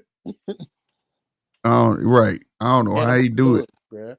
That motherfucker don't get tired, bro. He gonna come for it. And So we've I'm been on here about like an hour and a half, man. Do y'all have any final words regarding the topic, man? Let's get up out of here, man. What say you, Deeds? What's your final thoughts? I agree with you. But the things that made the last few generations what they were may not ever happen again with the way that society's going. Mm-hmm. yeah. Yeah, yeah. What about you, Slick? What's your final thoughts? My final thoughts is we gotta stop comparing these guys to the past because this era is it's a wash. I mean, Yeah, you're gonna have some good fighters, and then you're gonna have some great ones that's gonna be considered greats amongst their peers. But will they be all time? I don't know. Right? Um, and I don't think that the next guy that can change the wave of boxing got to be from here. I tell you, it might be from UK, but I don't know if they'll get shot over this way. But at the end of the day, it's just gonna have to be somebody that they're going to allow to get that shot and run through. You understand what I'm saying? mm-hmm. Who are those dudes? And those dudes might not be as tough. They just may be tough to the crowd of fans today, right?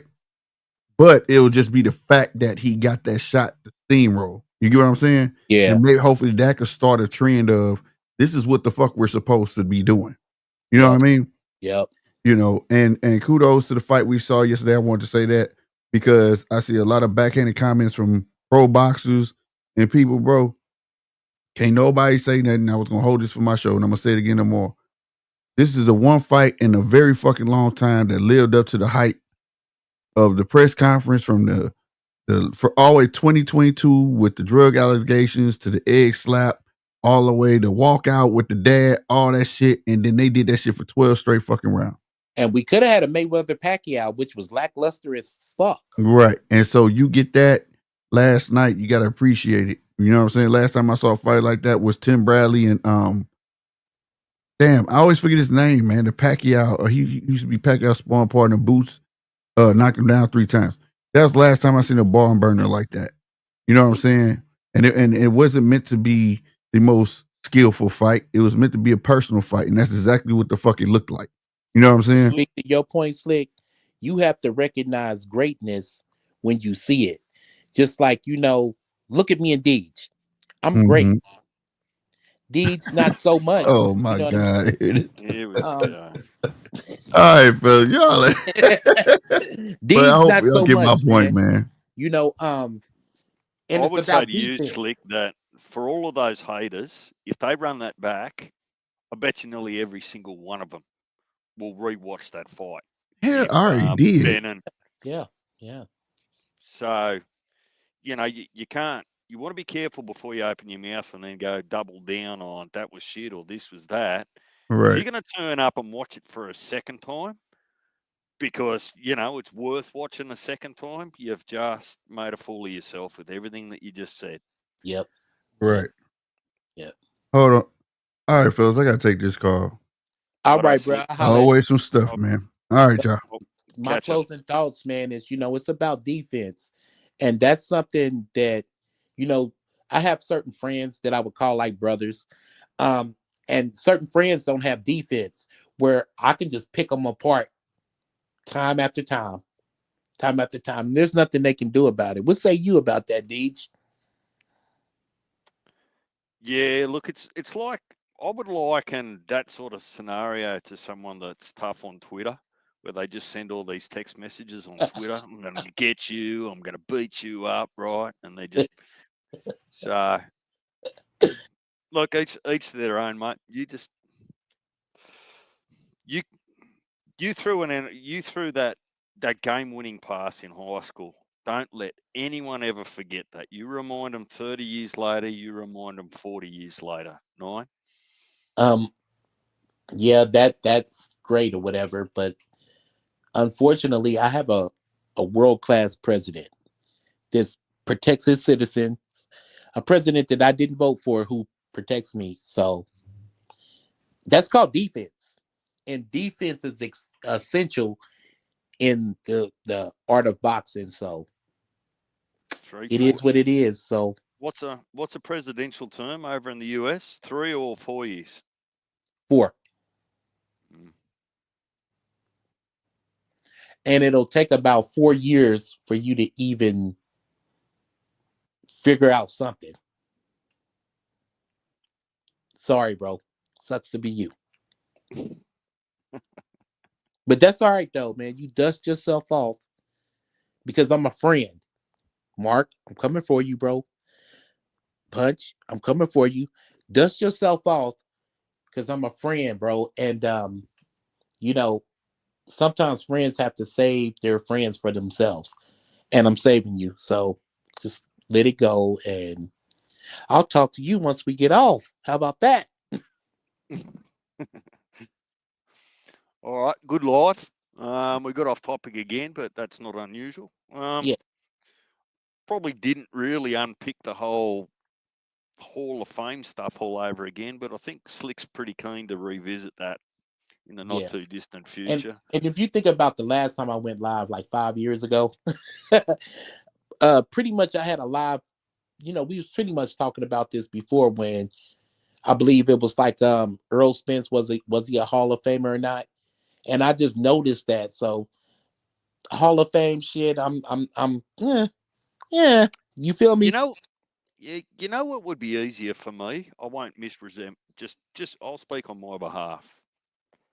If the Hall of Fame committee, right, actually republished what the intent of the definition of Hall of Famer is, so that the actual definition didn't get dissolved or misinterpreted, because I think then that helps make it a little bit clearer when you're trying to decide whether yourself, for an Errol or a Mel or whoever it might be, Mm. whether they belong alongside some of those greats, because that's really the question you have to answer to, And right? see, that's the thing, bro. I have like two different categories, bro. And hold on.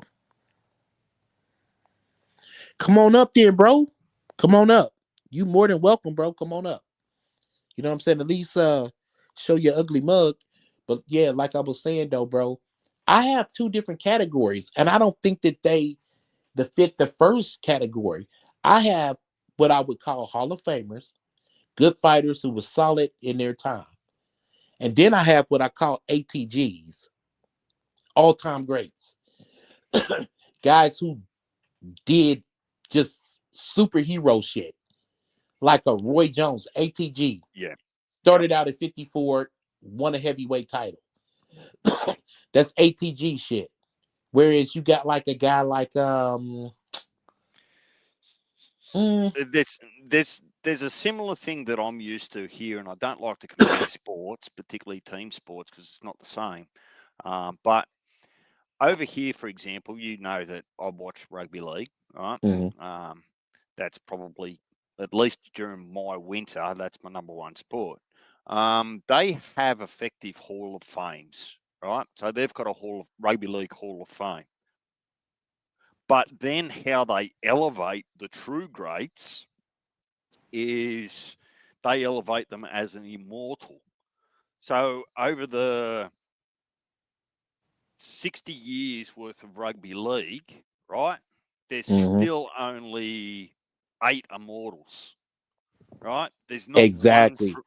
There's not one from every year because they felt like they had to actually put a new name on the list. They're just saying, man, for all of those Hall of Famers that, to your point, were somewhere between really good and excellent, you still weren't the absolute goat of your time. So you're not an immortal.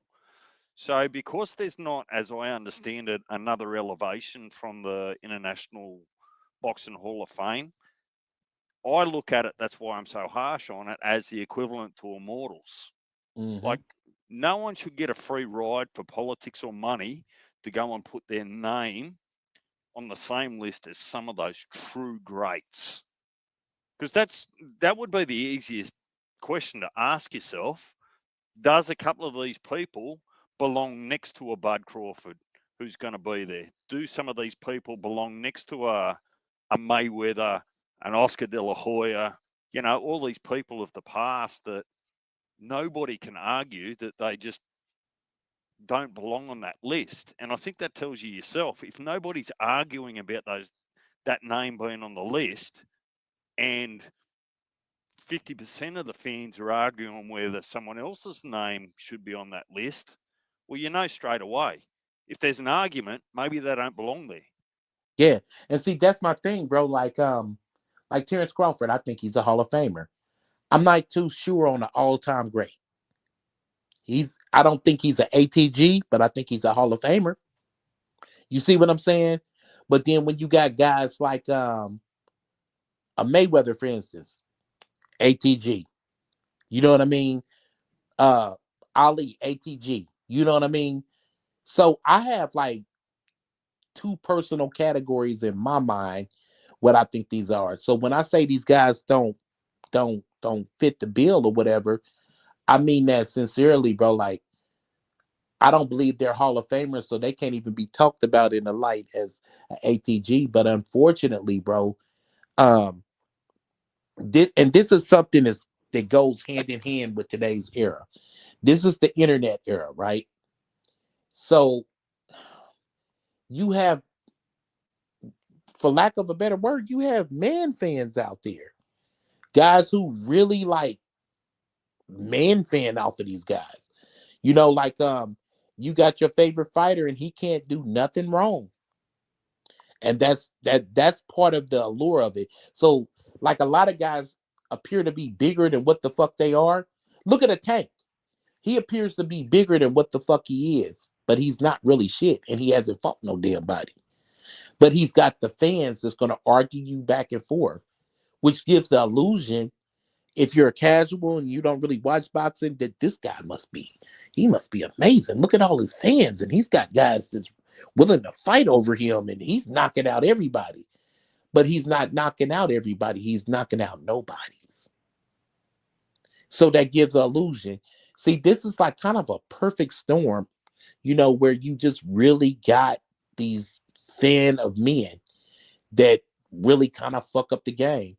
And this is my argument that I'm gonna live and die with, where people say, "Oh, it's the casuals. It's the casuals." No, it's not the casuals. It's never been the casuals that's fucking up the sport. It's these guys that idolize people and give people credit that don't deserve it. It's guys out there like, and the best example I can give is a Tank Davis fan at this point. There's guys out there who know what Tank ate for breakfast, what who he's fucking, when he took a shit. They know everything. And those are the guys that's fucking up the sport because they're giving him unnecessary credit. And it's a lot of guys, even Devin, he's had unnecessary credit. And those guys that's, other platforms out there, I'm not even going to say no names, that make videos about these guys day in and day out. Those are the guys that's really fucking up the sport. So now here it is towards the end of their career, and people say, well, he's a Hall of Famer.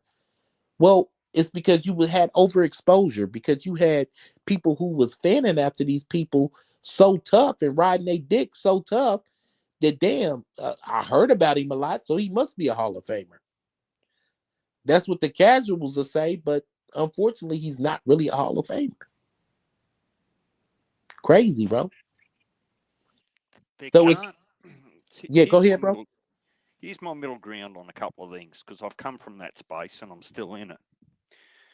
Boxing can ill afford to turn their back on casuals, right? Because everyone has to start as they get into boxing as a casual. Oh yeah. Because they don't know enough to know any better. Some will go and do their homework, some will ask questions, some will learn, and they'll move out of the casual into some level of boxing understanding. But with the numbers that are involved in the sport, I'm saying welcome everyone. If they've got $50 in their pocket and they're willing to put it into the sport to support a fight or whatever it is, boxing desperately needs every $50 that they can get. Bro, I've seen you do it right before my eyes. Become a What? casual all the way to a fucking hardcore. And the crazy No, I'm thing not a is, hardcore. oh In yeah, any way, oh shape, yeah, or form. oh yeah. I would argue that because you know what, more about boxing than the average guy. You know what I mean? Than the average guy. So that would have to move you to the place of a hardcore. And as far as casuals concerned, casuals right now are the only guys that have some common fucking sense. Because the diehards are really fanboys. The diehards are the ones who's riding dick. The diehards is the one who's doing man worship. You see what I'm saying? Remember, I ended up with Slick and Heavy because Mhm. I'd been to those other channels seeking to be educated in some respects. And then when I'm watching just grown men just go scorched earth out of emotion rather than fact, I'm going, yeah, that might be not the channel for me. Like, good luck to them if that's their thing. But so I actually moved around to find channels where people were talking with some level of measure. Yeah. And If that makes unfortunately, sense. those guys that you saying that go scorch earth, those aren't casuals. Those are diehards. Those are diehard fans of a man. I don't know if you was around for the Glove Gate, Deontay Wilder Fury shit. Bro, that shit was the worst. Anybody who was black or had African descent in some way, shape, form, or fashion, you was discredited if you pick Fury. You hate yourself. You hate your own people. I'm like, God damn, that wasn't casual saying that. Those was the diehard Wilder fans saying that. Every problem, every fuck you, you ain't shit, and every cussing out or every argument I've had online with somebody is because he was a diehard fan of somebody else. The casuals, I'm not getting in no argument with no fucking casual over boxing. Let's put it like this. In order to be a groupie, guess what you have to do? You have to have Fanboys or fangirl someone. yeah. But in order to be a groupie, first you have to have a favorite band or whatever. That's what I And mean. then Fanboy someone or yeah. fangirl someone. And then secondly, guess what? To stand outside and be a groupie, you got to know that they're playing. And you got to know where they're playing. And you got to know the average casual don't, oh damn, he fought this week? I didn't know that shit. Oops. These guys know everything there is to know about these fighters. They sit up and Google these fighters day in and day out. They fuck around and see a video with somebody talking about a fighter, and if it isn't saying exactly what the fuck they wanted to say, they will get online and cuss you the fuck out. Mm. That's not a casual. Everything So, is predicated on a level of you giving a fuck. And a casual don't give a fuck. so I'm wondering, and I'm listening to you, but I'm processing a little bit about what you said at the the two groups that you've got personally. You've got all-time greats, and then you got Hall of Famers. Mm-hmm. Right? Now, I don't want to take just dues off a boxer, right? If they've been successful over a period of time and they've achieved this, that, and something else. I want them to be recognised for their achievements, right? Mm-hmm. So if they're not international Hall of Famers, are they then better off suited to a Hall of Fame for a boxing commission, like Nevada or whatever it might Yeah, be? bro. Yeah. Listen, bro. So, Yeah, but so I'm what? saying when I speak of the Hall of Fame, just to be perfectly clear to the audience out there, I'm talking about international Hall of Fame. And I'm and talking about you standing in the likes of guys like Calzaki, Roy Jones Jr., those type of guys internationally. yeah. Whereas, So it's guys like not to cut you off, but there's guys like Nate Campbell and Ray Mercer who's in the Florida Hall of Fame in their states. You see what I'm saying? So yeah, bro. and It's but I think that there's an important conversation to have there because I talk about Hall of Fame in the same context you do, International Hall of Fame, right? mm-hmm. So the conversation we were having about Spence, whether he belongs there, it's a much easier discussion to say, well, does he belong in the Nevada Boxing Hall of Fame? Yes, he does for what he's done there. But Yeah, does he belong I in can the see. international Hall of Fame? Like, was he worldwide recognized? Did he meet the minimum standards, whatever they are, depending on whose interpretation? Well, that's a different discussion, right? So I think that the conversations have to be held in context to say that it's not like me personally or you don't want boxers recognized for their achievements, but let's just measure it and be careful that we don't elevate those achievements too highly, too easily. Give them a level of recognition, but don't take them to the top of that recognition too easily, particularly when they're going to sit alongside some of those names that you just mentioned, right? So Salute to Tio, Heavy Bag Boxing TV. He's got an interview with a guy who's should be a Hall of Famer, but it's not. I mean, as far as the International Hall of Fame, Zab Judah was undisputed. He was a world champion in two different weight classes. You see what I'm saying? He's not in the International Hall of Fame. So I don't see how these guys in particular, could leapfrog a guy like that. Don't you but know that they had James Toney on an island waiting to get on the James Toney's like a third ballot Hall of Famer. The great James Toney. hang on a second. Are you saying that if you're a two division world champion, that meets the minimum standard of going into the Hall of Fame? Nope. When you just Nope. referred to Zab Judah? Well, what I'm saying is this: side by side, Zab Judah, right? Errol Spence, right? Zab Judah was unified, I believe, at 140. He undisputed at 147, and he was I think, a three-time champion, right? Versus a guy who was just unified at 147. Does that add up? One guy No, but got this list of accolades, and another guy just got one thing that they did, one achievement. I unified at 147. I I unified at 140, right? And then I undisputed at 147. Who do you think should go first? Who do you think is more um deserving? A Zab Judah or Errol Spence? Well, going off that, I would say Zab, right? Exactly. But here's the kicker for me, and I don't.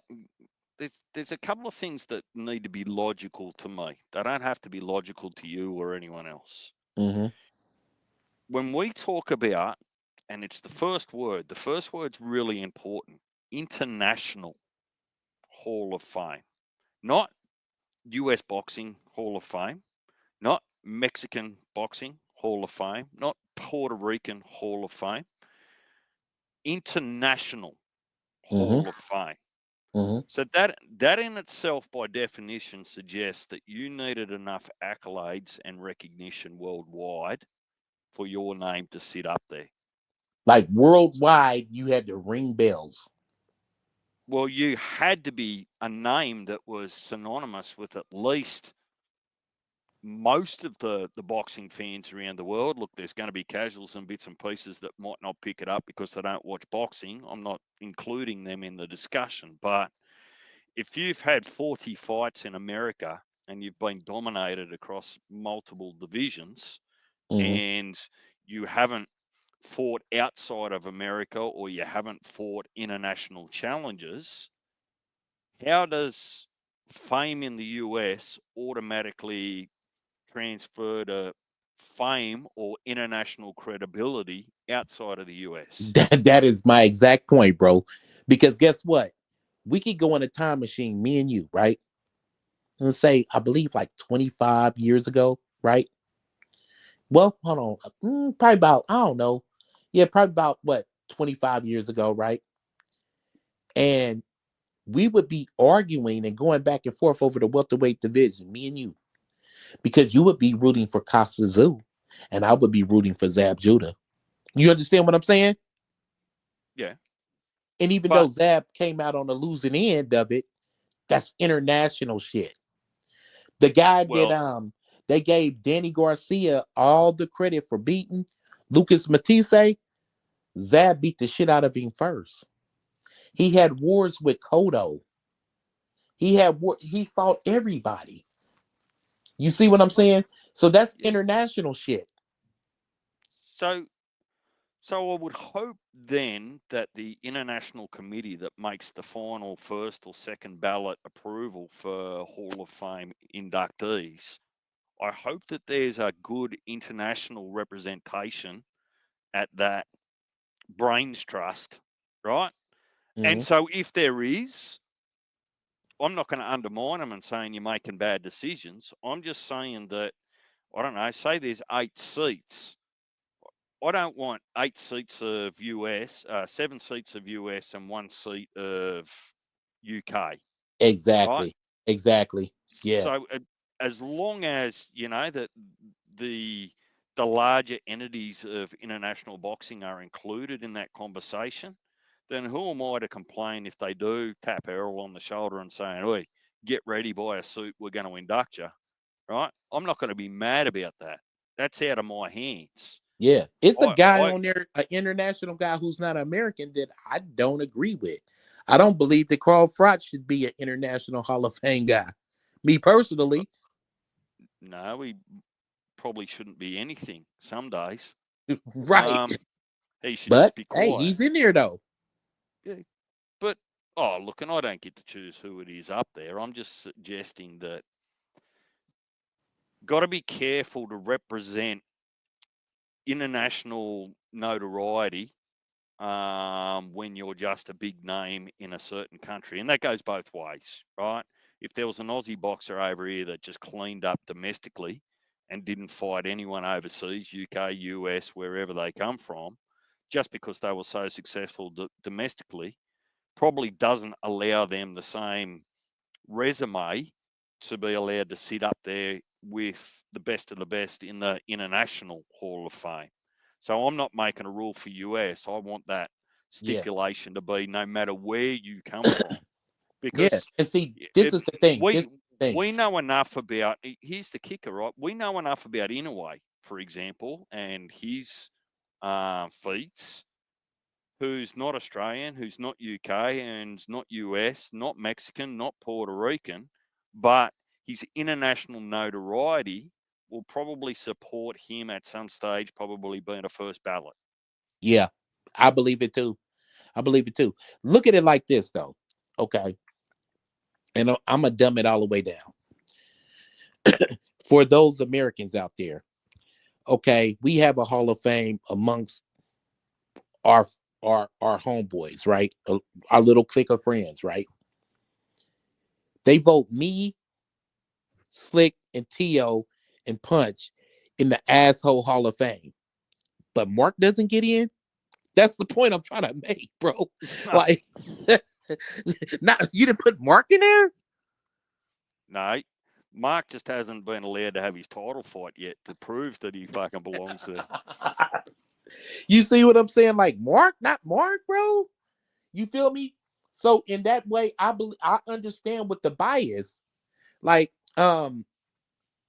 there's tons of guys who's done better than this guys in this era that's not in.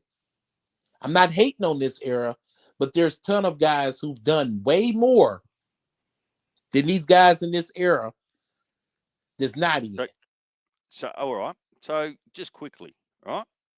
I'm going to run through names, and all I want is a yes or no from you, right?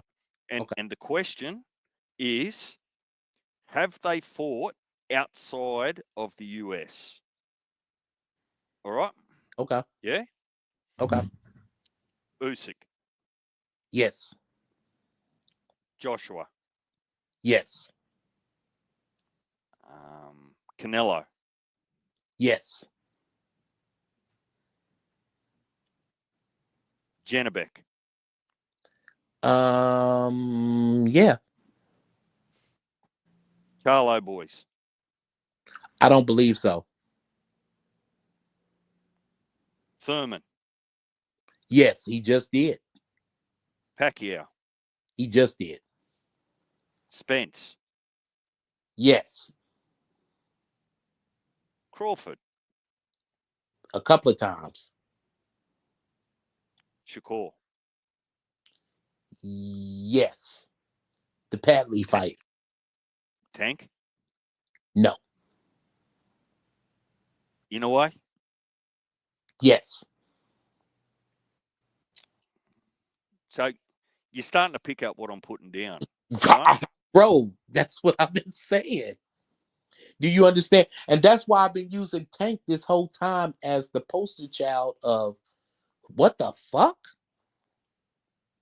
Even Spence fought Kell Brook in the UK.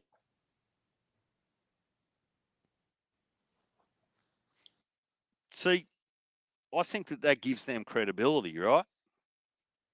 Yeah, that gives them credibility, but you can't have the difficult. chicken for the egg. I beg your pardon? I said that gives them credibility, but you can't have the chicken before the egg. Well, that's assuming that. Come on up, Mark. Come. You see what Mark just said? Yeah, I did. I was just waiting for you to see it. Yeah, bro. I'm arguing for you. You are. Matter of fact, remember I was talking about Hall of Famers and ATGs? Mark, trust me, bro. You are all-time great. You are an ATG as far as assholes are concerned. And watch your back. Watch your back. The 9th immortal. You say what? Remember I was saying the equivalent of the ATG over here in rugby league is immortals? Yeah. Like that. They've inducted about 80 immortals in 50 years. Well, Mark could be the 9th when it comes to the arsehole Hall of Fame. If there was only 8 in there, Mark could be the 9th. I believe I'm the GOAT, though. I'm the GOAT. You're self-proclaimed. You just have nice friends that allow you to believe what you want to believe. Mark, bro, I want you to answer, man. Press 1 if you think I'm an asshole, and a top-tier asshole at that. Press 2 if you don't think I'm an asshole. Well, I think I'm the creme de la creme as far as being an asshole. I'm a braggart. I take shots at my friends who can't even hit me back. I'm like this shit. Fuck. Yeah, but no that right there may have made you greater than me, Mark. The fact that you put like 19 ones Goddamn. But Nine, you got to understand that that's standard protocol for Australian males over here. If you're not doing that, all those things that you just said, it's not normal. You don't get extra elevation for being normal. Well, let's just put it like this. I'm a diamond in the rough. I'm in a state. I'm in a country where I am better than all the rest. And with the defeat of you, I just Man. became international. So can I be? I am an ATG. I am international now. I Man, beat everybody I needed to beat here in the States, bro. I'm international. why don't you just throw a wide net and try and cast it and catch as many trolls as you can? Because that's all you're doing, Nine. You're just inviting trolls to come in and have a go at you. Oh my God.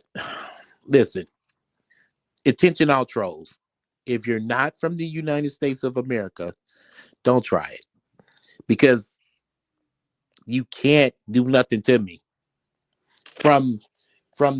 If you are in another country, you cannot troll me from another country. Sorry, I'm an American. And my president won't allow that. Watch your back, Mark. My president will not allow that. At least maybe not for the next 3.5 years. And you keep on talking, Deeds, bro. I got a button on my desk. I'll press the fucking button. Again. You know what I'm going to do to that? You know what I'm going to do with that button without you knowing about it? What's that? I'm going to electrify it. So when you hit it, you get a shock. It's going to be like Bart Simpson trying to get that cupcake off the top shelf.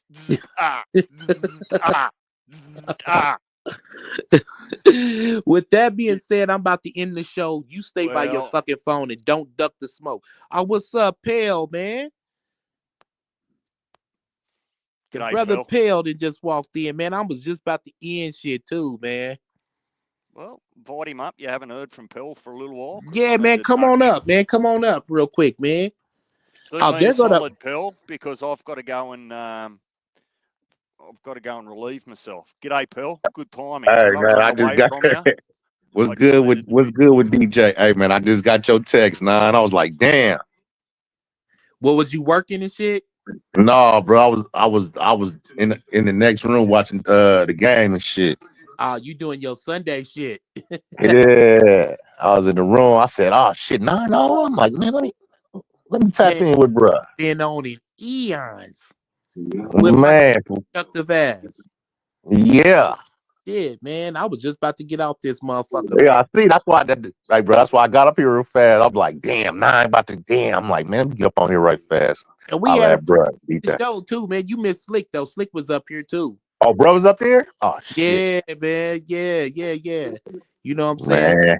Punch was in the chat, man, but he couldn't come up. He had some things going on, man. You know that nigga ugly. He looked at the mirror, bro, and one of the shards of glass hit. You know what I'm saying? But you know, he's used to it. You know, with his y'all are stupid, man.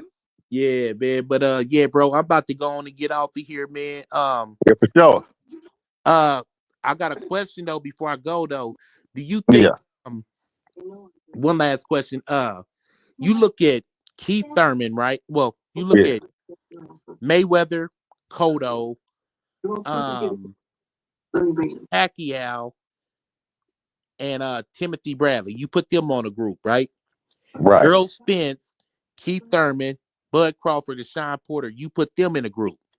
Do you think that the new generation that we just had, do you think they flipped the did you think they fit the bill? With them? Yeah. Hell no. Nah. Exactly. That was just my whole point. Hell no, they don't, bro. The building came and did the whole show, nigga, in one question. Fuck nah. Hell no. Nah. Even, you know what I'm saying? Because, you know, I say this, bro. You had the three kings. You had Hagler, Leonard, Thomas Hearns, and Durant. They all lost. Yep. And they came back stronger than, you know what I'm saying, after they lost. Yep. This new generation don't do that shit. Nope. They took their head. Absolutely. You know what I'm from saying? the same era that I am. What would life be if you went outside to go play as a kid and you took an ass whooping and you never went outside to go play again? Right. You see what That's I'm saying? crazy. That's the Right. same thing, Right. bro. Right. You know what I'm saying? Absolutely. So yeah, that's how these guys move or whatever, man. You know, we've only seen Thurman like a handful of times in 5 years, bro. After the Pacquiao loss, That's we ain't even crazy. seen Earl yet, bro.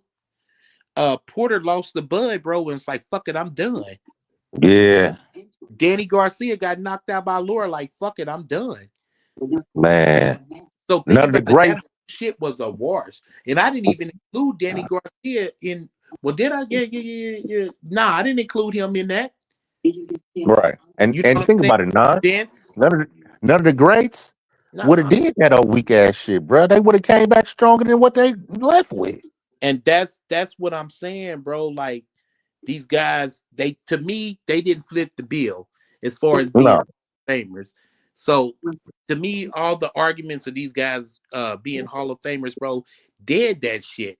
Because these guys, I only think it's one Hall of Famer in the whole bunch, and I think that's Bud Crawford. Sorry. I mean, that's your opinion. I mean, that's your opinion, bro. Because I don't think Sean Porter was, because everybody that Sean fought, there was some competition he lost to. He lost to Thurman, he lost to Spence, he lost to Crawford. Think about that, bro. Yeah, that's true. That's true. Thurman lost to Pacquiao, but nigga, he's so inactive. Who gives a fuck? I forgot Thurman lost. I forgot Thurman beat what's his name? Porter. What's his name? Yeah, I forgot he beat Porter. Yeah. That's how long that fight been, bro. That fight been long ago then. Bro, that was probably about 2016, 2017. Nigga, it's 2025. Yeah. Exactly. I forgot that fight even happened. Think about that, bro. He fought Danny Garcia. No. He fought Sean Porter, and then he fought Danny Garcia, and he beat him. And then he went on a hiatus, and then they stripped him for the titles. Wasn't he supposed to be injured or something? Yeah, he was injured, and they stripped him for the titles. Yeah. And then, nigga, this was so long ago. Kell Brook was the champion. Right. He had the IBF. That's how long ago it was.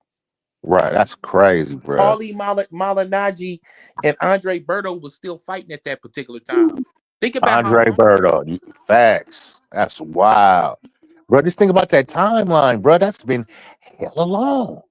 Yeah, and everybody, like the Paulie Malignaggi's, the Andre Bertos, and all those dudes was runner-ups. They wasn't fucking with no Cotto, Pacquiao, Bradley, and Mayweather, bro. They wasn't fucking. Those was the four kings for that era, as far as I'm concerned. Absolutely, they were. Absolutely. You know what I'm saying? Two of them already stamped in the Hall of Fame. Bradley and Cotto, and Mayweather too. Yeah, Pacquiao just ain't retired yet. He ain't got enough time yet. But he's a shoe-in as a Hall of Famer. None of them dudes was straight up. All them dudes from that last era was all Hall of Famers. Oh, Tito absolutely. Trinidad, Shane Mosley, Oscar De La Hoya. Think about all them dudes was all certified Hall of Famers. These guys are not all certified Hall of Famers. No, I mean you got the cat that they talk about, the face of boxing. He won't even move up. Who you talking about, Tank? Yeah. Man, Tank about to fight Jake Paul, bro. You heard that shit? That's some bullshit, bro. That's some old money grab type shit, nah. Bro, listen, bro. At this point, everybody shouldn't even pay attention to fuck Tank. Everybody should be like, man, if they put a camera in your face and ask you about Tank, man, you should be like, fuck him. He don't want to fight. Yeah, he don't want to fight nobody, bruh. Well, why not move up? He moved up and fought Pitbull. Yeah, but he's not. And then came back down. Come on, bro. Like, make it make sense. He's not that deal, bro. He hasn't fought nobody. Okay, 9. So why is he considered the face of boxing then? Face of boxing fight everybody. You want to know why? Because this is a different era. Exactly, Bro, bruh. listen. We grew up listening to Ice Cube, America's Most Wanted. You know what I'm Exactly. saying? Get off my I'm from dick. the Bay. I Nigga. listen to Your bitch Bo. come here. Sibo, if nobody knows who Sibo is. Yeah. You know what I'm talking about? Yeah, that's California classics, nigga. Exactly. You know what I'm saying? We grew up the Pip music. We grew Too up the short. motherfucking Kim C, music. Bun B. Exactly. We grew up off of drug dealer music. They growing up off of drug addict music. Exactly. So it's a Dope theme different music. mindset. Right. So Right. they dick ride these dudes who ain't really shit. Right. You know what I'm Hey, saying? now that's why I fuck with you, bruh. You know what I'm saying? Because we on the same page, bro. You know what I'm talking about? And that's why I fuck with you, bruh. You know what I'm talking about? Hey, how old are you, Pill? Shit, I'm 42. Oh shit, nigga, then you already know, nigga, I'm 48. You feel You me? know what I'm saying? So you already Yeah. know. Yeah, bro, I'll be 44 in September. I mean, I'll be 42, 44, 43 in September. Yeah, Virgo. Absolutely. Oh shit, UNRC, bro. That's why you niggas is a handful. Both y'all niggas. Damn. You Both feel me? niggas. But yeah, Absolutely. bro, we came from a different era, bro. We got a different kind of mindset. You know what I mean? Where we not gonna just, man, you know, we ain't no haters or nothing, but nigga over there getting money. Fuck it, nigga. I ain't getting paid off that shit. Fuck that nigga. Exactly. You know But that nigga do what he do. I'm gonna keep pushing and find my way. Whatever. You know what I mean? Yeah. But That's see, just how these guys nowadays, this is how you know you in a different era. These guys are not fans of boxing. They don't not fights. They're fans of the business of boxing. right. I don't even relate to these cats, nine. Like, you know what I'm talking about? Like, I really don't, bro. Like, shit is wild, bro. Look at your relative, right? Right. These dudes are not Devin fans, bro. They're Bill fans because they like how he move in business. Exactly. They give a fuck about how Devin fights. No, that facts. They didn't give a fuck when Bill Devin because of his business moves. Right, bro, because they didn't give a fuck when Devin had a hard time getting a shot at the title. He had to fight Lenores and old boy. Then he had to go to motherfucking out there twice. Bro, they ain't paying attention to that. But once he got the title, they was like, yeah, Bill put his son in the position. See what I'm saying? Yeah, yeah. But Devin beat these dudes though. Exactly. Nine. See, bro, that's what I'm saying, bro. You feel me though? Yeah, I get tired of motherfuckers saying with. Bro, I get tired of saying, bro, these motherfuckers gave Dev the hardest time, bro. They gave him the runaround, bro. They made him, bro. Dev had to took the hardest route to get that title, bro, to be undisputed. And I'm gonna tell you the reason why this shit is going down like this. And I hate to say it. Say that shit. I don't like to talk about matters like this on internet. I like to keep it sports.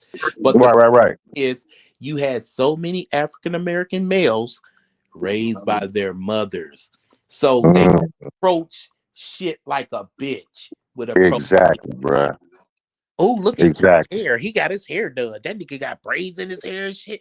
Like when you hear these niggas talk about these fighters, bro, it's crazy. It is. Look, even what I'm saying? I've been on channels right where motherfuckers be like, oh shit, Errol Spence, nigga, you see those velours he got in his mouth? Look at his teeth. Look at that nigga. But a nigga like me and you, not a cat like me and you, we don't give a fuck about none of that shit. Nah. You know what I'm saying? We grew up on right. Nigga, when I was a kid, I was watching my dad, like, you know what I'm saying, with my dad watching the Spinks brothers. Them niggas ain't had no motherfucking beef in their head, nigga. They was wrecking shit tough. Nigga, they was sleeping, motherfuckers. Right. You know what I'm saying? Ugly niggas. Like, bro, when I first seen Mike Tyson, bro, Mike Tyson was on ABC Wild World of Sports, bro. Like, bro, I was hooked. You know what I'm saying? Like, niggas shit. Wrecking niggas shit. Right. I'm talking about the Dynamite Kid Mike Tyson before he was, you know what I'm saying, Iron Mike Tyson, bro. Like, you know what I'm talking about? Yeah. You feel me? When he was knocking out niggas with curls and shit. Man. That Tyson. Not knocking the activator off they shit, bro. Like, you feel me? I'm just saying, bro. You see the activator nigga fly all in the front row and shit. Man. But see, I'm from that era, bro. Like, you know what I'm saying? I'm just saying, bro. No, bro. To me personally, It's not the casual fans. And listen, casual boxing fans really need to start suing motherfuckers for defamation of character, bro. Because no, seriously though, it's not the casual fans that's causing the smut in the boxing, bro. It's these diehard niggas that's really fucking up the game. Think about, you remember the Glovegate shit with Wilder? Yeah. Them niggas was diehards. They wasn't casuals. These niggas was diehard. Bro, they knew when Wilder took a shit. Hey man, I don't know, bro. I just think about it like, I don't know, bro. This is like with Wilder. I ain't never been no Wilder fan because Wilder turned me off though. He said he was better than Mike. And I'm the type of cat, I'll be like, nigga, where? When was you better than Mike? Man, listen, even Bro, I Wilder, ain't never been no Wilder fan, bro. Wilder, bro, I don't think he's a Hall of Famer. Hell no, bro. And I wouldn't broke last. that down so many times, bro. I don't think Wilder's a Hall of Famer. He wouldn't last, number bro. one win? Who was He wouldn't last in the era Mike Tyson came in, bro. You know what I'm saying? He wouldn't last in that era. Wilder's best win was against Louis King Kong Ortiz, right? Yeah. Well, nigga, you not the best in your era because Andy Ruiz knocked him out too. Exactly, and he's scared to fight Andy. And nigga, he's at the same side of the street as you. Andy will walk his ass down, 9 over Joshua. So Andy pretty much was the best American heavyweight we had. Man, Andy will knock Deontay ass out. Yeah. Right now. Yeah. And they talking, man, you know what? Deontay's supposed to be fighting, and me and Slick was talking about going because you know, Slick can drive down here, stay a night or whatever. Right. Deontay's fighting in Wichita, Kansas, which is hours away from Kansas City, bro. Right. So he can come out here, spend the night, boom, and we talking about going out to that motherfucker. Right. I would have respected if Deontay would have came back and fought Andy his first fight. I would have respected Deontay then. I'm like, oh, he's serious. He's not about to do that shit though. No, he ain't serious to me though. If he ain't doing some type of shit like that or make Andy his second fight, he still ain't serious to me about, you know what I'm saying, coming back like he say he is. Yeah. But see, just like, man, before you. Oh shit, what happened? You still there now? Yeah, I'm here. My phone fucked around and went black. Let me put this motherfucker on the charger. Okay. But before you got on, bro, I'm just saying some real shit. I don't have an agenda when it comes to this shit. I just gotta call it how I see it, bro. That's how I am, bro. Like, you know what I'm saying? An American fighter in the mix, bro. That's when you're gonna have smut in the game. Oh, absolutely. Absolutely. Motherfuckers from overseas and in other countries is making fights and unifying titles and whooping asses and taking names. Once you have that one American in the mix, that's when you get goofy shit going on. Right. Think about the heavyweight division. Once they got rid of Wilder, shit started happening, huh? Absolutely. That's, you know what I'm saying? Then Turkey, then what's his name got implemented into the shit. Like, yeah, I respect him though, because he trying to make shit go. Yeah, so in essence, bro, Americans is really screwing up the sport of boxing. American in a way, yeah. Is screwing in up a way, yeah. Look at it like this. I've been begging for Thurman versus Spence. I still want that to happen too. Absolutely. You put that shit in Texas Stadium, all them Florida boys come down to motherfucking Dallas. Oh, for sure, it's gonna sell out. Oh, absolutely. Hell yeah. And guess what? Guess what it would be like? It would be like Eubanks versus Ben. Oh yeah, that'd be big. It'd be big for sure. It'd be big for sure. And they didn't fight for a title, but they fought just to get that shit off their chest. The promotion exactly was so dope. Man, I'm hearing that the South, everybody in the motherfucking South would be there. Florida versus Texas, nigga. That's big, bro. I'm telling you, they should make that shit happen. But you probably won't get no shit like that because the American fighters are goofy. It's a lot of mamas cooking, mama raised ass niggas. I hate to say it, but it is what it is. Man, bro. They acting like the bitch. They not don't want to fight. Yeah, bro, they Right. act like the bitch. Don't want to fight each other and shit. Bro, if you go to these other channels, and I'm not gonna call no names and shit on other motherfuckers, but you can hear the bitch right in these niggas, bro. You ain't You can, lying, bro. you be like, God damn, blood, like you like what the fuck you I see a thong, nigga. What the fuck you doing on the thong? Man, bro. You know what I'm saying? I be up in some of these chats, bro. I just be like, man, I be getting up out of there now because I just can't. I'd be like, man, I just wait till Slick Punch or Nine go live, bro. Like, you know what I'm saying? I don't even entertain that shit, bro. To be honest with you. Because it just be a sausage fest of niggas just dick riding their favorite fighter, bro. And Facts. it just be so annoying. I'll be like, now keep in mind, the nigga who got the channel who's doing all the dick riding, guess what he is? He's not a casual, he a motherfucking diehard. Oh yeah, absolutely. That's why I say casual boxing fans, the nigga at the barbershop that just want to see a good fight. Like, well, fuck it, man. I got $80, man. I'll have a fight party at the house. Who don't watch boxing every weekend like we do? He really need to sue these diehards for motherfucking defamation of character because we blaming it on the motherfucking the casuals they don't even know this motherfucker got a fight. Man, nah, man. So and some of these casuals, bro, like you can't put it on all casuals, but some of these casuals is terrible too, bro. Like, come on, man. Man, okay. What's your definition of a casual that's terrible, bro? That these motherfuckers don't be knowing shit about boxing though, but they just cling on to one motherfucker. It's kind of like what you saying, but some of these cats don't know, but they think they know about their favorite fighter, but they don't know shit. And guess what? If you clinging on to one motherfucker, you are immediately a diehard. You're not a casual. Man, hey, we could go to LA right now, bro. And I could go to my uncle, man, who kind of watch boxing. You know what I'm saying? And he'll fuck around and throw a fight party. The nigga threw Mayweather Pacquiao, didn't even know who the fuck, which one is Pacquiao. You know what I'm saying? But he gonna Yeah, I know people like that too, bro. Watch the fight because motherfuckers been talking about it. He like, well, fuck it, yeah. Right. You right. can't We catch throw a something nigga on the out grill, so there everybody dick come over riding, here. Yeah.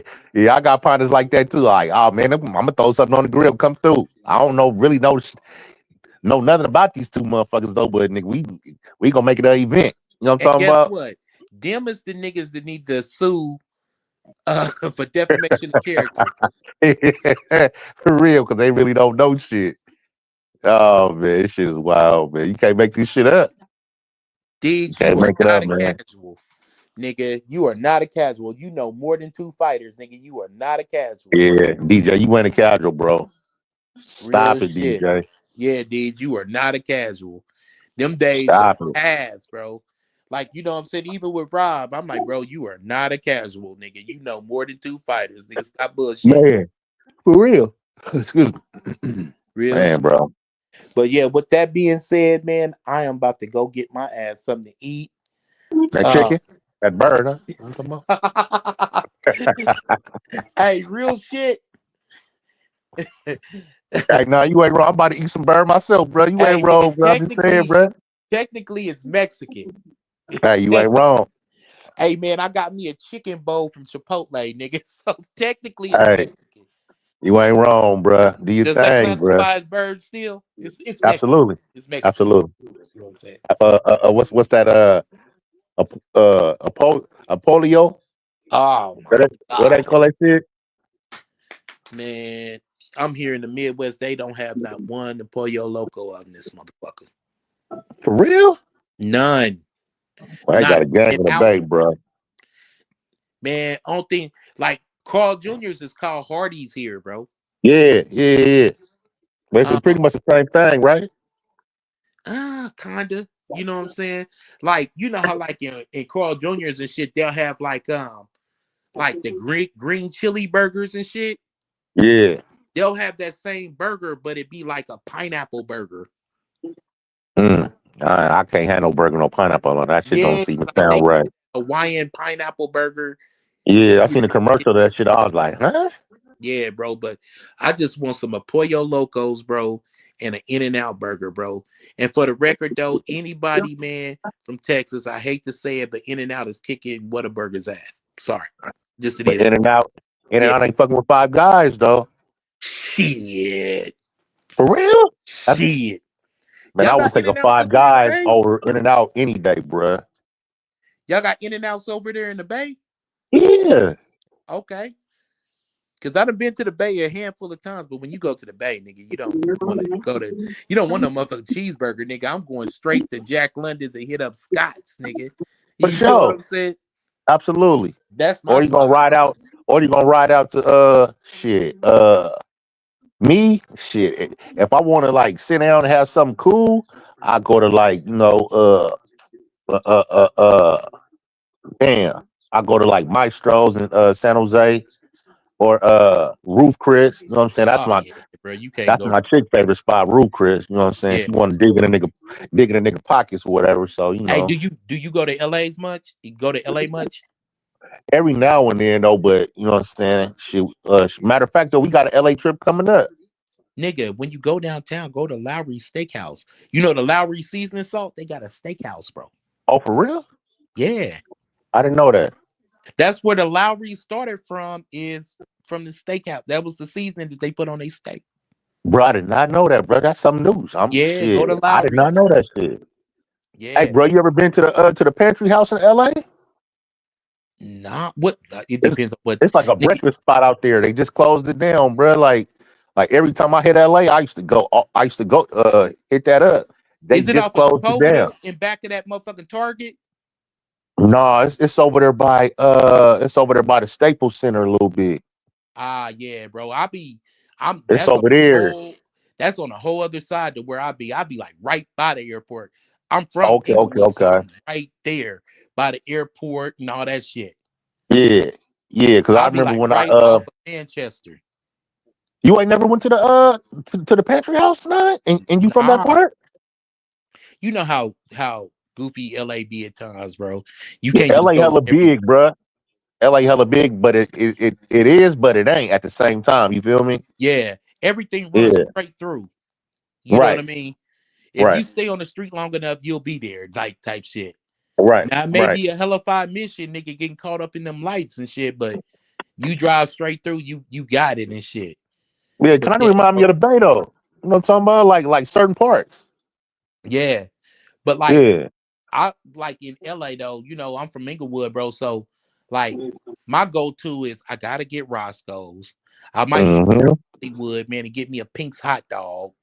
You know what I'm saying? I might shoot the Gardena nigga and get like they got like a little burger restaurant, little mom and pop's burger restaurant called Stevens. You Yeah, know what them I'm the best ones, moms and pops for sure. saying? Brawley Huts, Bravos. Oh my God, bro. You done just made me hungry and homesick. But when I go to the Bay though, literally me and the wife, bro, we eat at Scott's every day that Scott's we go in the hard. It's in yeah. Emeryville, right? Emeryville. Nah, that's in Jack London. Jack, Jacqueline. I'm thinking. Damn, I thought Scott's was in Emeryville. Well, Man, when we was Emeryville and Jack London is right next to each other though. yeah, So yeah. yeah, See, I don't know yeah, the Bay like that. You know what I mean? I yeah. don't know the Bay like that. But we never stay in Oakland when we in the Bay. We always stay in San Fran. And You ain't then, wrong. Shit, hey, you ain't wrong, bro. yeah. And we always stay in San Fran. And, sometimes we'll take that little ferry or we'll Yeah, just Uber over to that motherfucker. You know what I'm saying? bro. Don't leave your car, bro. Whatever restaurant you go to, bro. Uber over there, bro. Do not take your car over there, bro. I'm telling Yeah, you, bro. Nah. they It try to that bip shit your hit shit, though. bro. But every They try. time I go to the Bay, like I'll go to the Bay because I just love the seafood there. Like Scotch is just like my shit. Yeah, for So sure, if I go to the Bay, right after I'm going to LA. for So I'll sure. be in the Bay for a couple of days and then boom, I'll shoot down to LA. Oh, But you head outside of home. the rental car Head and home all for a that couple shit, of days. hey, you know what I Yeah, mean? yeah. You Yeah, ain't wrong. yeah, bro. I'll Uber around San Fran and Oakland and shit. You know Yeah. what I'm saying? Real talk. But I know that I forgot the name of that shit too. And I know my wife took pictures of that motherfucker, but it's that vegan soul food restaurant. Oh, Fire, Vegan Mob. bruh. And I'm not, bruh, I'm a meat eater, bro. But that Yeah, vegan soul, downtown Oakland. I know you talking about. Shit, Fire. that's the old quick ways right there. See, I don't know nothing about that, but I know it's fire. Yep. That spot right there where he at, that shit, that used to be the old quick ways. Yeah. Right there. Hey, bruh, speaking of the Bay, nigga, have you seen that movie Freaky Tales yet? It's supposed to I be ain't like a checked it Too out Short yet. movie. Yeah, I ain't checked it out yet. Yeah, bro, I ain't seen it yet either though. I want to know how that shit is and shit. Yeah, because I seen Sway from Sway in the Morning. He was interviewing Too Short, and they was talking about how it came to be. You know what I'm saying? How and Too Short was like, old boy presented Too Short with the idea. He was like, "Oh yeah, I'll stamp it." So you know what I'm saying? That's how the movie came to be though. But I still ain't seen it yet though. Yeah, they said Short a real nigga in real life. Yeah, for sure. They said he a real one, bro. That's one trade, man. I wish we could get back and make him an LA nigga, man. You know, originally he from LA, man. I wish Oh, we for could sure. I wish we could 1, 2, 3, no take backs, nigga. Hey You know what I'm man, saying? But sure, hey, sure. it is Put the what it town on the is. map, man.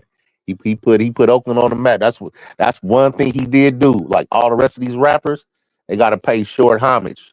You know what I'm talking about? Got to, bro. I remember, bro. Them motherfuckers used to have them Maxell tapes and shit. Oh, Them for old sure. school ass tapes, nigga. They was always dubs and shit. Yeah, You know what I'm saying? Like, yeah, bro, I got that Short, this, and the third. I'm like, damn. absolutely. I used to get in trouble for listening to that nigga shit. Me too. My mama was like, "Where the fuck you get this tape from?" Like, Yeah, man, bro. mama. And shit, I used to ask my mama. They take me to old school T.Y. Uzi over there by Eastmont Mall. My mama didn't know what she was buying. As soon as I play that shit, start playing that shit in my room. Who the fuck bought you that? I'm thinking to myself, mama, you bought me this. See, that's the old school shit, man. With your homie big brother, nigga. All right, little nigga, you gotta bring me a tape, bro. But I And I dub dub it it for you. Exactly. Old school dub. See, this new generation don't know nothing about that, bruh. You know what I'm talking nigga. about? You still one of your mama's cassette tapes, nigga. One of her motherfucking Gladys Knight cassette For tapes. real. Put some tape on For that real. motherfucker. You know, you had to fix them and put some tape on that motherfucker so it could record. Absolutely. Absolutely. My mama Stuff used to that listen. little hole.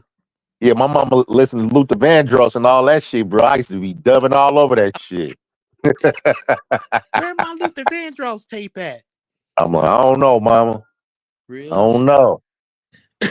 Well, that technology back then though was kind of hard, bro, because you could record the fuck out of some shit. Yeah, bro. Remember we had Walkmans and shit like that. You know what I'm talking about? Man, shit. That's what make my childhood was bracket, nigga. I had a dope ass childhood. You know what I'm Man, saying? I went straight into I the had a book. nigga. For real, bruh. Like these kids don't know, bruh. Like it was punishment to come inside the house, bruh. Oh my God, bro. See, You feel me? that's another difference. We're dealing with the generation, like in the sport of boxing right now, we're dealing with the generation of kids who play video games, who play Man, 2K, bro. We was out at the basketball court. we was Big out at difference. right. We was outside on the in the street throwing football, playing football. You know what I'm talking about? All Yeah, type of playing shit. Queer and all that shit, bro. Yeah. These kids, man, these kids is super soft, bruh. Super soft, bro. That shit is Real. wild, bruh. Yeah, but man, let me go on and get my ass off here, man. For Salute to sure. everybody who showed up. Let's see, we got a few. Provides 2 shades wider teeth as well as providing Shots fired, Bill. Look What's at the happening? chat. Look at the chat. Chat's happening, man. Let me see what the chat talking about. Hold on, comment. Said, careful, Pill. What'd he say? He was talking about your team, them Cowboys. Who, DJ or Yeah, he said, where did your football team end up finishing? What, last season? It's okay, DJ. And DJ team is who? I don't know. DJ, your See, he gonna get me in the rugby, and whoever his team arch rival is, man, I'm just gonna be on him, bro. I'm about to start trying to figure out some rugby shit right now. Hey, Deej, Right. what is your rugby team? What's your favorite team? Type it in, bro, so I can see. The only reason my team finished with a non-winning record because my quarterback got hurt, DJ. That's the only reason. Nigga, I ain't gonna say shit. Because the season before we went 12-5. Yeah, you get them next year. That's what I always say, nah. We get them next year and shit. Hey, man, little liquor store around the corner, man. Buddy over there, man, the little clerk dude. He a diehard Cowboys fan too, man. And he was wearing his cowboy gear yesterday and shit. I'm like, damn, bro, you a cowboy fan? He's like, shut up. Exactly. You know what I'm saying? Because shit, in my eyes, the Cowboys gonna win the Super Bowl every year. That's what I always he's tell. trying to fire people up. He's like, hey, Nas boxer ego is too fragile for rugby league. Okay. Damn. Well, let me go and get off of here, man. Thanks for all the usual suspects for showing up. Salute to DJ, man, you asshole. Salute to Mark. Salute to you, Pam. Salute That's to Punch, fine. Slick, Heavy, all the usual suspects, all the brethren. You know what I mean? Folk, you know what I'm talking about, the bruh? You know what I'm talking about? Yeah, and I'm out, man. We out, man. You know what I'm talking about? Good shit, nah.